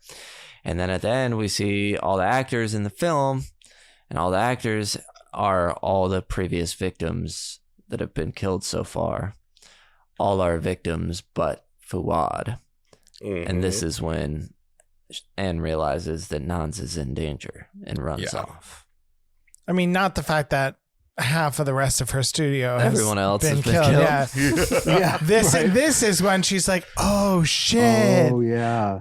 I should do something about this. Yeah. I know, thank God. I personally, there's something so soap opera about this reveal and what it's trying to tell us. I was glued to the screen. I really liked the similarities and flashing back to what the actual story was, and you get to see the motive as to like why he's doing all of this in the first place, which I'm very happy about, because I think at this point I'm like, all right, guys, you need to give me something. I need to like you piece it all together for me at some point. I really appreciated that at this point. And I don't want to spoil it, but another famous giallo has a similar thing where the killer was triggered by a piece of art that reminded them of their past. Oh, wow. Guy is in the room crying and approaching Nons, calling him Hicha. He is about to attack when we hear Anne cry no and says, he's the killer, stop him. And it's the murderer. He takes off. Guy takes someone hostage in his attempt to escape, but it gets in the theater. One guy gets up and runs, and I'm like, oh, come on. But then some badasses get up. And they go over to disarm him. One of them delivers a line that I don't feel comfortable saying if anybody else here wants to say it. But it's a cool line. What's he say? He says, get off on killing. Oh, yes. So this part in particular, I did also feel like this was like our Avengers Endgame here, like, but for gay people, because I'm like, you're a bunch of like our community coming together to like stop this threat, because it's gonna take ourselves to do it. Yes, we're on our own. You know, the badasses get up, disarm him, start beating him up. Then a really skinny guy in a Rockaway Beach t-shirt. Going back to the American Cities shirts, comes, picks up the knife, and stabs Guy to death. Now we get Anne narrating about Guy and Hitchum's romance. They were friends, but so much more than that. So lucky to have found each other, until Guy's dad found him in the barn together. Killed Hitchum, tried to cover his crime by burning down the barn. But Guy survived. Went to the woods where he was nursed back to health by birds. So until he got better, but I don't think they did that good of a job. No, given they're birds. Okay, so like, I mean, just the fact that they kept the man alive is insane in and of itself. So I did have a question. So in the dream sequences, there is a scene where the dad cuts someone's dick off. Looks like he cuts. It was the son's dick. It was his dick, which is why he uses never the dick pulls knife. anything. He uses the dick knife. Yeah. Yeah. So he's like a eunuch. Okay. Yeah. I don't know. There's this whole story for me just felt so tragic, just the reality of it all. I think a little bit. Yeah. When he got killed by them, I was like, I mean, I understand why they're doing this, but I felt bad for him. I felt like, yeah. It's because I also understood like the motive, but at the same time, like this was a big threat, which is why like I picture that the killer and Anne were so tied together, because Anne considers herself such a big victim in everything that's happened to her, and yet she still has done really bad things. So we can't forgive her for that. I like that. Just like this killer that like, something tragic has happened to you, but you also are doing evil, despicable things to other people, just because, again, he's a eunuch and he's not able to do those things, and those things that he remembers and those feelings. Not only a eunuch, he's like got horribly burned all over his body. He can't. Yeah. He sees gay men doing what he wishes he could do, and on top of that, recreating the story or something that triggers him, at least. That I'll be totally honest with you. I mean, like the way that Anne works, that was so ridiculously kind of close to what happened to him that like part of me is like, did she just randomly read this years ago and like I wouldn't make put a it past film out of it? her, because it seems like she pulls her inspiration from real life things. Totally. So it could be this weird like, I found the story, but let me just change it around a little bit, and there you go. I would say in the comparison between the two, though, Guy is like the monster that society creates, like a Frankenstein. And Anne is a monster of her own making. Love that. Yes.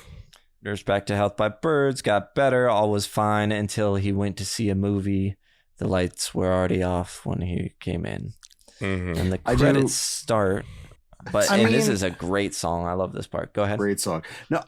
Oh, sorry, go ahead. Oh, I was just going to say, like, if we put ourselves in the shoes of the killer for a moment, can you just like imagine you are like, your dad tried to kill you and did kill like your best friend who you were in love with when you were a teenager, tried to burn down the barn that you were both in, horribly mutilated you. And you moved to the city, you try to start a new life, you decide to go check out that porn theater, and you see like your trauma oh my God. on screen. Yes. Like nearly exactly to the point where like the actors resemble you and your friends. And like, like that's like that's like an episode of Black Mirror where you're just, you're like, it's pretty fucked. I didn't think of it that way. And so one could almost, and I'm not excusing the killing of people, but one could almost like justify that like this is a way of almost dealing with that trauma and like finally resolving that is killing the actors who like were in this story. So by killing all of them, you're almost killing that part of your past. Yes. Oh, very good. And it's interesting. The first two were done sexually, which I think goes back to the hate crime thing we touched on earlier, but then they just kind of become regular murders after that. So I'm not sure what I'm saying there. It's just an interesting thing to note. So credits start, but we're seeing stuff. All is white. Dudes are getting into it. Yeah. We finally see some butts at least. It's on set. I love the satyr costume. Archie, he's like a satyr. I was gonna say fawn, but satyr's better. And he's sort of going around encouraging and liking everything he sees. But we come out, we see we're on set, and Lois is there too. She and Anne kiss for a while, and then Anne is called back to set, and Lois fades away. The lights and music cut out. Again, love that song. Everyone looks around at each other. Hey, everything's turned off. And then Archie and Anne smile at each other. And then that's the actual end. Finn. So what's the deal with this part? Why are Annie and Lois? What's going on? I don't love it. Yeah, if I was this ghost, I don't know if I would visit Anne. I mean, you already borderline almost got a restraining order on her, and then you're just gonna magically pop in the afterlife. I feel it's almost like a delusion of Anne's. Like it's not. I think so too. I kind of feel like I would appreciate this more if Anne was taken out of the equation of this, just because we really did not see much besides her employees. I mean, I guess they're her friends, but like she didn't get much repercussions because of everything that she's done. Oh, yeah, totally, you know. I mean, it almost, and we know that Anne like turns her life experiences, or at least some of them, into the movies that she's filming. So like this almost feels like an idealized like version of her happy ending that she's like trying to will into existence by paying people to act it out. Because it's like when the lights turn off and it has that like offset blue look, everyone looks like solemn. You know what I mean? Like it goes from this like erotic scene to them to looking around, almost like looking not remorseful, but just kind of just like sad. I don't know. I just got sad from all of them. I did too. It kind of like sat heavy with me at the end, but I really can't explain why. Like it kind of, yeah. Yeah, I don't know. I just like, I had the same thing. I was like, I had a big question mark. I was like, is it because she's like, basically the entire time she's just been exploiting them? Is that like the realization at the end? Is it them judging her for doing stuff, which I don't think so. I don't think it's that heavy, but it's this like I don't know. It had this like weird somber ending where I was like, I don't understand. If I'm gonna be like depressing about it, we were talking about like the AIDS epidemic coming up, and we are in a specific time where, you know, gay porn is probably like amongst very popular amongst the community, and so like what we're seeing there is kind of like their last hurrah. And then reality hits right before we dive into that.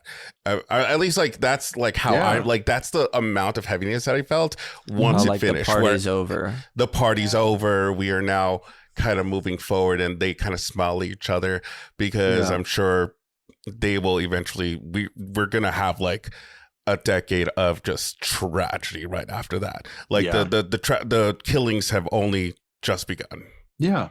It's like they dealt with one monster and now it's on to this looming next one. Yeah, because even though like you don't like, even if it's not like out of realm of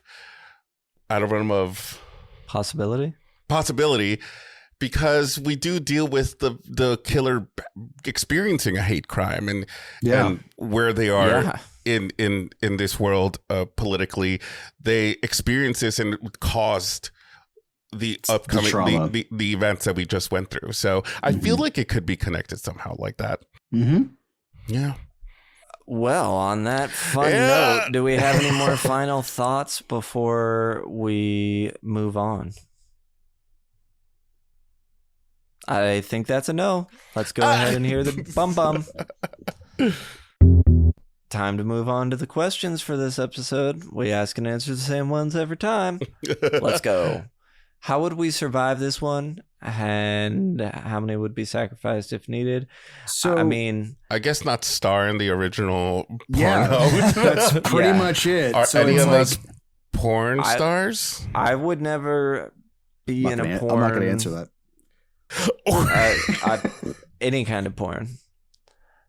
Not interested in being a gay porn, but I'm not interested in being in a straight porn either. I like how you're genuine about that. Like, you know what? Thought about it, and no. I mean, you also have to be careful if you're editing a video and you see a shadowy figure in the background and you jump to the wild conclusion that is the killer, and then you run to your ex-girlfriend who you said that you were never going to see again so you could save her. That's the other way to die in this film. Absolutely. That is true. I just feel like I think this I'm one safe on both counts. All counts. Yeah. Are we unsafe just per gay connection? The gay connection, the rainbow connection. Well, I mean, there's plenty of gay characters in this movie that aren't victims. Yeah, but true. You also edit things, so if you see something suspicious in the background of one of our footage, oh sure, that's very fair. But also, then Cody, you would need to be like a mean alcoholic who had recently sexually assaulted. I'm a nice alcoholic who does not sexually assault people. Oh my god. Now, people have asked us to start an OnlyFans. Do you think that is like the modern day version of that? Well, in a way, yeah, because I mean that's where porn has gone. Yeah. But in this sense, it has to be a story porn. You know what I mean? It has to be something that's true. You literally watch, like Cody said, the story of your life, and the day it was changed forever. So unless you're gonna do story time on your OnlyFans, I don't know. I can role play. We're doing with that. Coming soon. Figuratively and literally. Oh, hello, UPS. You're here to drop off a package? I hope I'm at the right address. Because of the address thing. Yes. Callback. Thank you. We appreciate a callback. All right. How would you make the film gooier? There's so many ways. Gooier in what sense? Every sense. Show us more porn. Show us more porn. Actually, show us any porn, really. It was not pornographic, this film. Yeah, I could have totally Like I want to like be able to smell it through the screen. So need that musk. I want this like what is a scratch and sniff? Yes, sure. In smell-o-vision. In smell-o-vision. Can you smell 4D or just feel it? That's 5D. That's coming. That's 5D. That's 5D. Yeah. Got it. Yeah, I mean, you could. Even some of the stabbing deaths weren't as bloody. Like you could just add up the blood, a little bit of gore. Mm-hmm. I mean, if you not ramped up, but like had deaths consistent with the first one, as in like having like you had kind of the butt one, then you have the blowjob one, and then leading through, like they kind of just went into normal stabbings after that. So there wasn't like a, you know. Nobody shoved a popper in somebody's nose. Yes. That would have been one. To the brain. A glass bottle just up to the brain and then poured, you know, VCR. You guys heard it here. Chuddle wants more gay people dead. Just so you know. Oh my God. Oh my God. No, Happy Pride.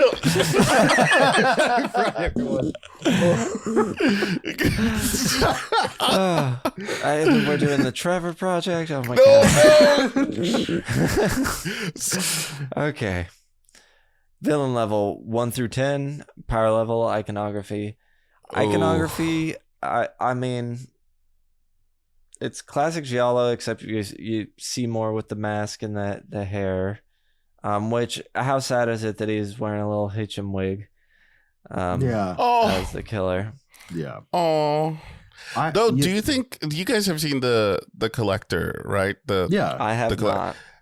It's a home invasion movie. Yeah, but the it's killer low in on there my list. I'll forget whatever you say if you're gonna spoil. Oh, his mask is pretty. No, I was saying it's fine. Yeah, it feels similar to it. Yes. Okay. Yeah. This is like the Leather Daddy version of that. You know what I mean? Because it's like with the entire getup. I think iconography for me is a 5. You know what I mean? Because it's like, it's gnarly in a good way, where it's like it's got that sexual raw energy. It's kink. Yeah. It's, you know what I mean? It's fetish, but it's also very giallo at the same time. Yeah, but like also very giallo at the same time. It created this beautiful hybrid that is just like, ooh, all right. I like that. Ooh. But power level, I'm gonna give normal human beings, so like a 1.5. Yeah, 1. I would say 1 is like just totally regular as can be. Yeah, I mean, he let the really scrawny guy stab him to death. So, So iconography. What's weird is normally in a giallo, like if it was just the gloved hands, I'm like, oh, that's super iconic. That's a 5. But because it's more than that, I'm thinking like 3.54. Oh. I think I'll remember it, but I don't know if I just saw the character a year from now, a couple years from now, I'd be like, oh, that's a giallo killer. What movie was that? Mm-hmm. And then power level is a 1 as well. So I'll bump it up to the other one to a 4. Call it a 5 for me. I'd agree with that. I think a 5. I think a 4 for iconography. Because I was also thinking, Ross, like you said, like it reminded me of the Collector every time we saw the mask. Mm-hmm. And yeah, power level would be 1. I agree. Power level 1, and then iconography. Does his dildo come with that? Is that part of him? Yeah, sure. Yeah, because that alone, I was like, damn. Okay, we're going here. Mm-hmm. Mm-hmm. I'm gonna give him 3.5. All right. There you go. And power level 1. 1. Yeah. I will say, if I saw him with the dick or the dildo, I would know exactly what he was from. There you go. The dick knife is pretty fucking iconic. Yes. Should it have a sequel? What is your sequel? I think it's fine standalone. I think standalone would good. And anything else would involve Anne doing another weird supernatural caper. And I don't like her enough as a character to continue. No, we follow Archibald. Yeah. Whoa. I think we need to follow him in like a different decade as to see where he is. Are you kidding me, dude? Him as like a Nancy Drew, like just a whole series of films would just be so goddamn. It would be amazing. I love it. Archie. The Archie Files. The Archie Files. Would you buy the soundtrack or score on vinyl? I would. I'm not rushing out to buy it or see if it's available, but I mean, I was listening to it earlier today. Well, the soundtrack? Yeah. I would absolutely. Yeah, I mean, it's got MP3. Yeah, I'd absolutely at least procure this on CD, perhaps on vinyl. Oh, a CD. Listen to it on the Walkman. Yeah, because this one's got to be in my car. Cody, Sergio? I haven't listened to it, but I'm planning to listen to it because I really like the music in this. Yeah, me too. This movie. I do remember enjoying the score. Cool. We're all on the same page. Good job. Good job, everyone. Mm-hmm. Is anything action figure worthy? I'd take the killer with the dildo. Yeah. This killer's underrated. Let's get him. Come on, Trick or Treat Studios. let's get. Yeah. Let's boost it. What merch, prop, or promo item would you want from the film? Dick knife. It's pretty obvious. Dildo. Yeah, the dildo. The dildo. I would love for the promotional item to be the dildo, but it's a clickable pen. Oh my god, silver tip pen would be fantastic. Yeah, that's amazing. I would love that. Yes, absolutely. Yeah. If there was a model of the bird that they used, I don't know if any of the birds we saw were fake, but if there was a fake bird, I would take that too. Okay, or just take the live bird with the eyes. Yeah. Would you have like a Hulk glove type thing of the bird hand? Ooh. Yes. Bird hand, yeah. You should just adopt all 5 blind birds used for this film. I don't know if there's actually 5 of them. I don't know how many they used. I didn't get that in the IMDb behind the scenes. Midnight showing. What do we throw in? Dildos? Dildos, yes. Yes. Grab your cum and just you gotta get sunscreen and squeeze it so it shoots out. Yeah. What was the name of the curse porno? Was it Spunk and Soil or something like that? Something like that. Yeah, I didn't write it down. Was the name of the porno? Oh yeah. And popcorn bucket. Ooh. Where you want to go with that one? Yeah, that could go many places. I'll say you could have it out of Carl's butt after the bloody anus. The bloody anus. I was thinking Carl's butt. Oh, you can make it gayer than the movie and make it look like a dick or a butt, and you just eat out of that. Wait, genius. What? Genius. What about the mouth? It'd be more pornographic than the movie itself. What? Fair. No, the mouth of Gold's mouth. So just the entire frame. Yeah, and then that'd be great. A la sandworm. Yes. That would be great. That would be Talk about bonus points for making it fuckable. All right. Well, we can go ahead and get to that fun part where we find out what our ratings are. I only want your fingers. Should we all cut our fingers open and bleed on it? Can you wrap your fingers around this? I'll take a Voorhees burger and a side of Jason's fingers. Show them. All I want to see your fingers. Where are you putting those I was fingers? gonna say, given the theme of this, how many fingers up your butt? Yeah, can we change it to how many fingers are we chopping out to how many fingers are being inserted? Sure. Ooh. Yeah. Consensually. Yeah. Of course. Yes. Consensually, of course. Yes. Cody's idea. All right. Everyone get your rubber gloves. Let's do this. On this show, we like to use a rating of 0 to 5 fingers in the butt. Each finger represents a different quality about a movie. You can put quarter finger, half a finger, or a whole finger, or no fingers in the butt. These ratings are intended to be subjective on how we feel about a movie. It doesn't matter if the movie's objectively good or bad.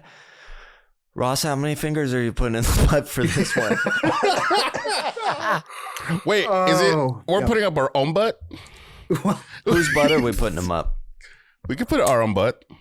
Our own butt? Our own butt. Let's get it.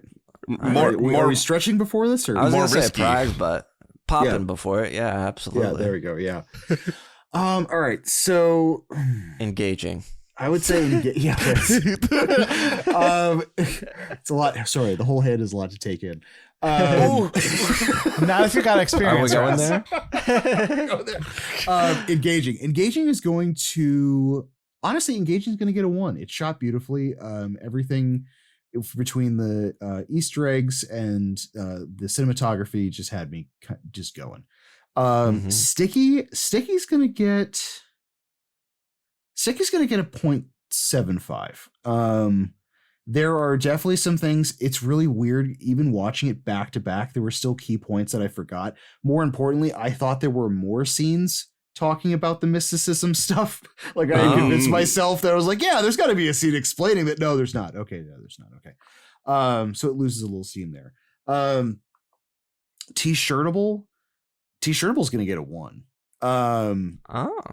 It's the mask to me is so iconic, and having that killer, you could do so many cool. I mean, the poster art is amazing.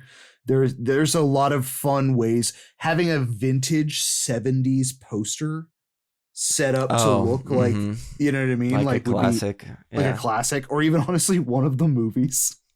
You know that'd be a good one. A homicidal fucking shirt would be fucking amazing to have. You know what I mean? Like, God, amazing. Cockles is gonna get the 0.75. The only reason why it takes the 0.25 away is I really wish they would have had a better explanation for the psychic stuff, dreamscape, just mysticism. Like I felt like you said, it's like more of just an easy out than like an explanation. So it loses a little bit there, but everything else is fucking amazing. And rewatchables, I'm gonna give it a 0.75 too. You know what I mean? Like you got to be kind of like in the mood for the sexual thriller, but once it's there, it's there. You know what I mean? Absolutely. Nice. That gives you a 4.25. How does that feel? I think that feels great, and room for growth. And with that growth, I'm going to use it on a typewriter. Oh, nice. Yes. All right. We'll do my scores now. Brian did not have time for this one. I have no scores from him. He's also boycotting this episode. Couldn't think of the right word. No, he's not. Just boycotting. Brian, just bleep all that out. Oh, damn. Okay. Knife+Heart, engaging. Also agree 1. I was interested and engaged the whole time. Even when I was like, this bird stuff isn't really for me. It's for the birds. For the birds.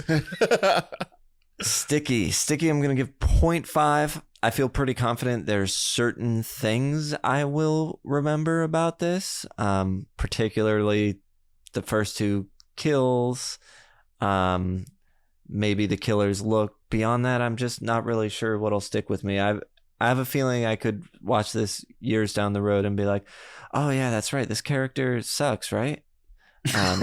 So T-shirtable, I think I'll also give a 0.75. There's, like you said, there's plenty of stuff. And I forgot to say, or when you were talking about shirts, I didn't want to interrupt you. There's a Seattle shirt that Lois is wearing at one point, and I want that shirt. That would be a prop I would take from the movie. Just, I like its design. Cockles. I thought I was going to do 1 because it's the giallo style, but after you said the plot issues, I was like, oh yeah, I really am not a fan of the bird thing. And then rewatchable, I'm going to do 0.5 because I'm not rushing to watch this again. I would watch this again, and I would watch it again on my own. I don't need somebody to be like, hey, what's a queer movie or a giallo movie or something that I could watch, I would definitely watch it on my own one day. But I'm not anytime soon.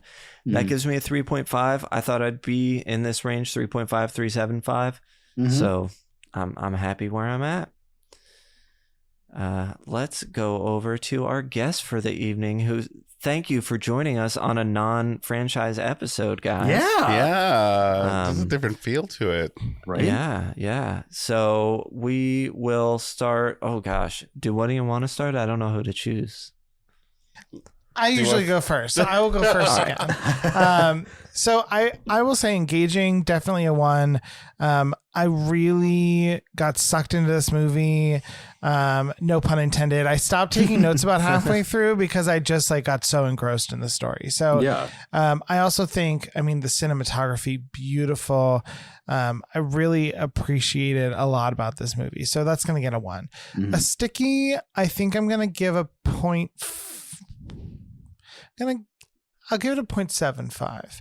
0.5 feels a little low. There are definitely going to be parts of this movie that stick with me, but I don't think it earns a full 1 because I just think that there are, it all does kind of blend together when you start to run into near the end of the movie, like you said, Ross, the mysticism of it. Some of the things that I think could have been tweaked a little bit. T-shirtable, I'm going to give this a 1. I definitely want at least one T-shirt of a poster for Homicidal. I really, really want one. I think that would be great.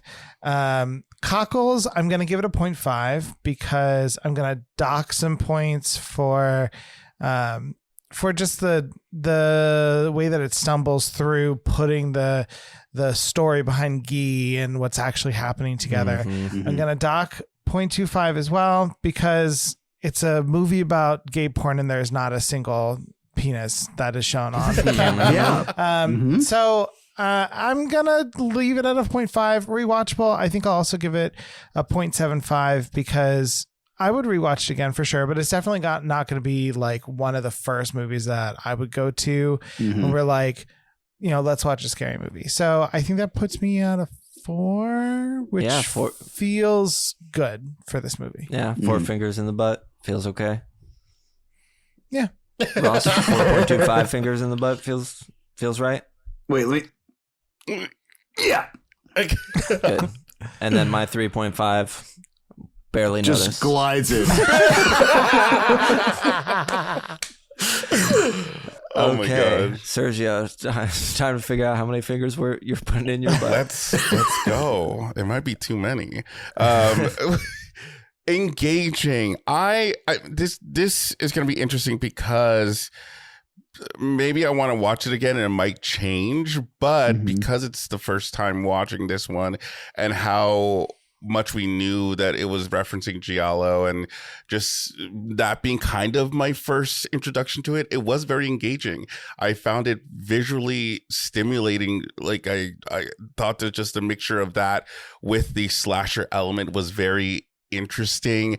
I think for the most part I was very on board, so I want to give that a 1. The characters were very engaging, even though Anne was very frustrating and was not likable whatsoever. I was glued to the screen and seeing is there any way that she can be redeemed? Turns out no. So irredeemable. Sticky. I was hoping for a little bit more to stick out for me. I think there are certain scenes, but I think I wouldn't really remember most of it if I didn't have another watch in me. I feel like I would really need to. I feel like this is a movie where I'm gonna forget a lot of things and I'm gonna be watching and be like, oh shit, that happened in this movie. So Sticky, I'm gonna give it a 0.25. For T-shirtable, I'm going to give it a 0.5. I don't think I would rock a Knife+Heart shirt, but I definitely would rock a homicidal shirt. Even Anal Fury. Right? Yes. That was, that was the original title. That was the original title. I think I would also rock that one too. Only the real heads know anal fury. It was the original title to Homicidal, so just you know. And it'll also get cleared up with a good round of penicillin. Yes. Cockles. Ooh, this one's gonna be tough because I really do appreciate, and I feel like this is still very scarce, but just like gay horror movies, queer horror, unabashedly, just in general, like this is just head on. This is what it is, and even just like hearing you guys say that you would rewatch this in any capacity, I think is very great to hear. To just be like, even like straight people are willing to watch this, and with how much like homosexuality is in your face. I love that. I love the sexuality portions, even though I wish it was a little bit more. I wish they dived more pornographic. I really wish they were open with it. A lot of it was very tasteful, and I wish they just dug deep. I felt like they had room to go there. Yeah. Yes. Like we were open to it. So I struggle with this one. And on top of it, Anne as a character just wasn't doing it for me. That was also a character that I felt like she had, there was inklings of her character that I liked, and yet they still put her down a wrong path. Yeah. Hammer it out at you. Yeah. So the Cockles, I'm going to go with 0.5 for Cockles. And rewatchable, I will rewatch this. I think I really like this movie. I can't wait for our journey into giallo like films, and then come back to this, because I feel like we would have a better appreciation for it even more after we go on that journey. So I think I'm going to give it a 1 for rewatchable. Ooh, nice. So you have 3.25 fingers in the butt. How does that feel? I have room for more, but I'm okay with that. Okay. Fair. Totally fair. Great. So what did the club have to say? I think a whole lot of nothing. Unfortunately, the club had nothing to say. Nobody, only T-Boo had seen it before. He didn't have time for a rewatch. And he hadn't seen it since it came out, so he didn't have any thoughts or ratings. Well, hopefully people check this one out. Yeah, I hope so. At some point. How does this movie compare to others in the Goo book? Well, let me do a little quick math. Since we don't have Brian's score, we're just going to base it off Ross and mine. Oh. So it's a 3.875, 3.9 would probably be the range in here. What 3 9s do we have? Do tell. This would be the first, unless it rounds down to 3.8. So it's just outside of the Chuddle Club crypt, not being a 4. We have lots of 4s, such as VHS 94, Krampus, My Bloody Valentine, Extraordinary, Final Destination 3, Overlord, and American Psycho. That's some good company. And then at 3.8, holy smokes, we got a lot of those. I don't even know. What's the last one here? All right. So 3.8, we have Club Dread, Mother, Low Lives, Freaky, We Are Still Here, Phantasm, Quarantine, Silent Night, Deadly Night, The Blair Witch Project, Creepshow, Child's Play, The Bird with the Crystal Plumage, Child's Play 2, and Thanksgiving. Shit. All right. Okay. And those are all episodes, movies we've covered. If anybody wants to listen, those Child's Play's got the Horror Bandwagon. Quarantine has the Horror Bandwagon. What else did we say? Final Destination 3 has the Horror Bandwagon. Yeah. And if this has perked your interest, The Bird with the Crystal Plumage is a giallo. Absolutely. Nice. Dario Argento's first feature film. That's right. And has some parallels to this one, I would say. All right. Well, I think that pretty much does it for the Chuddle the Pod Movie Pod Club meeting for this evening. Do want to remind everybody, Sam? Yes. Can I take the handout now? Not till we're done. Just okay. I'll get through this. Doctor's orders.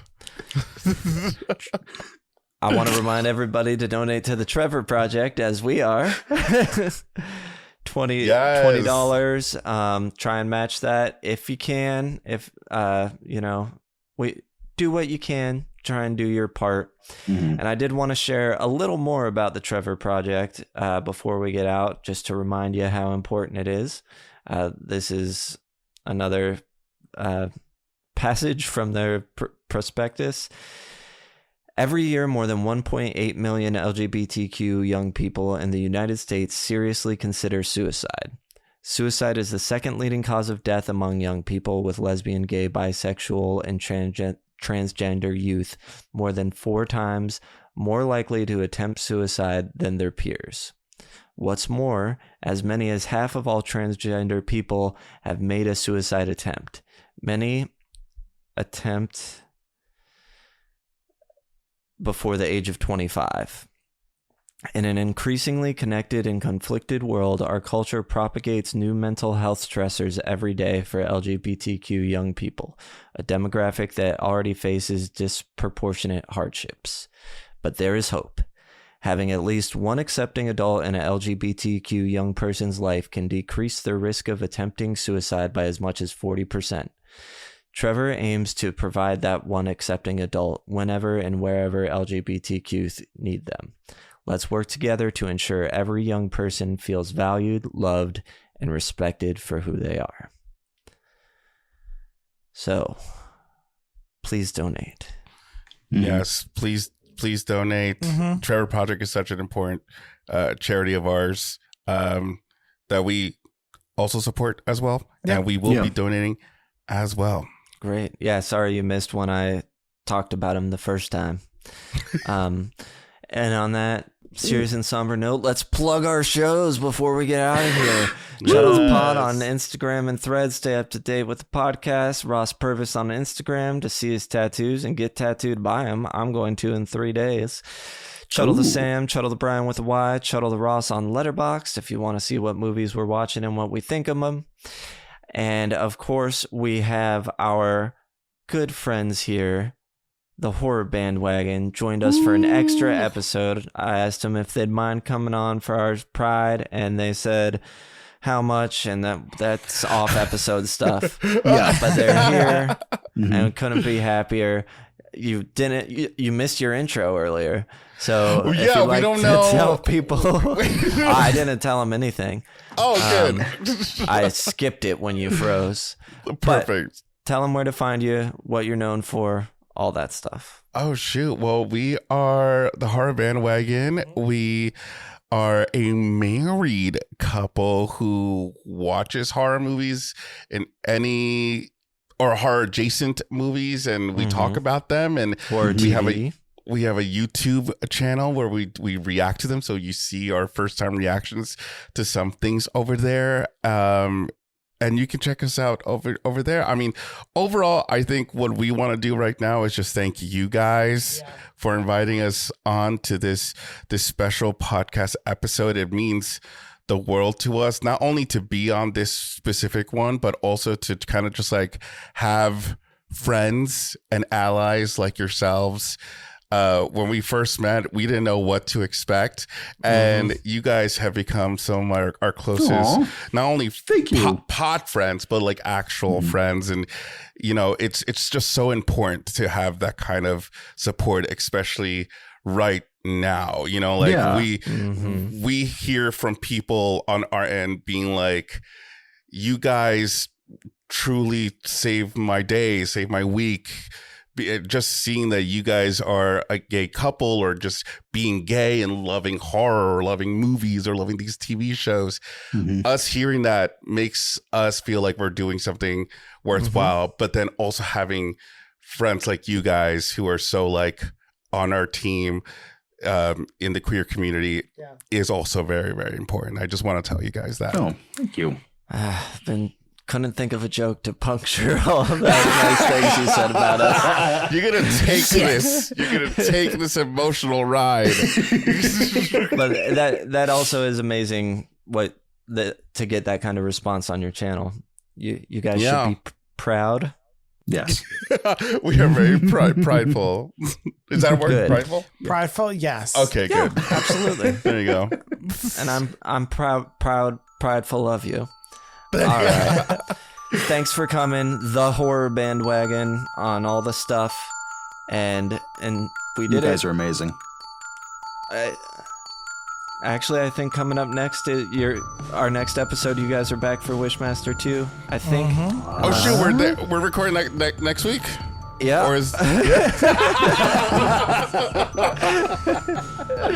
sounds good. You just can't get away from us. Unless the next episode is the New York Ripper.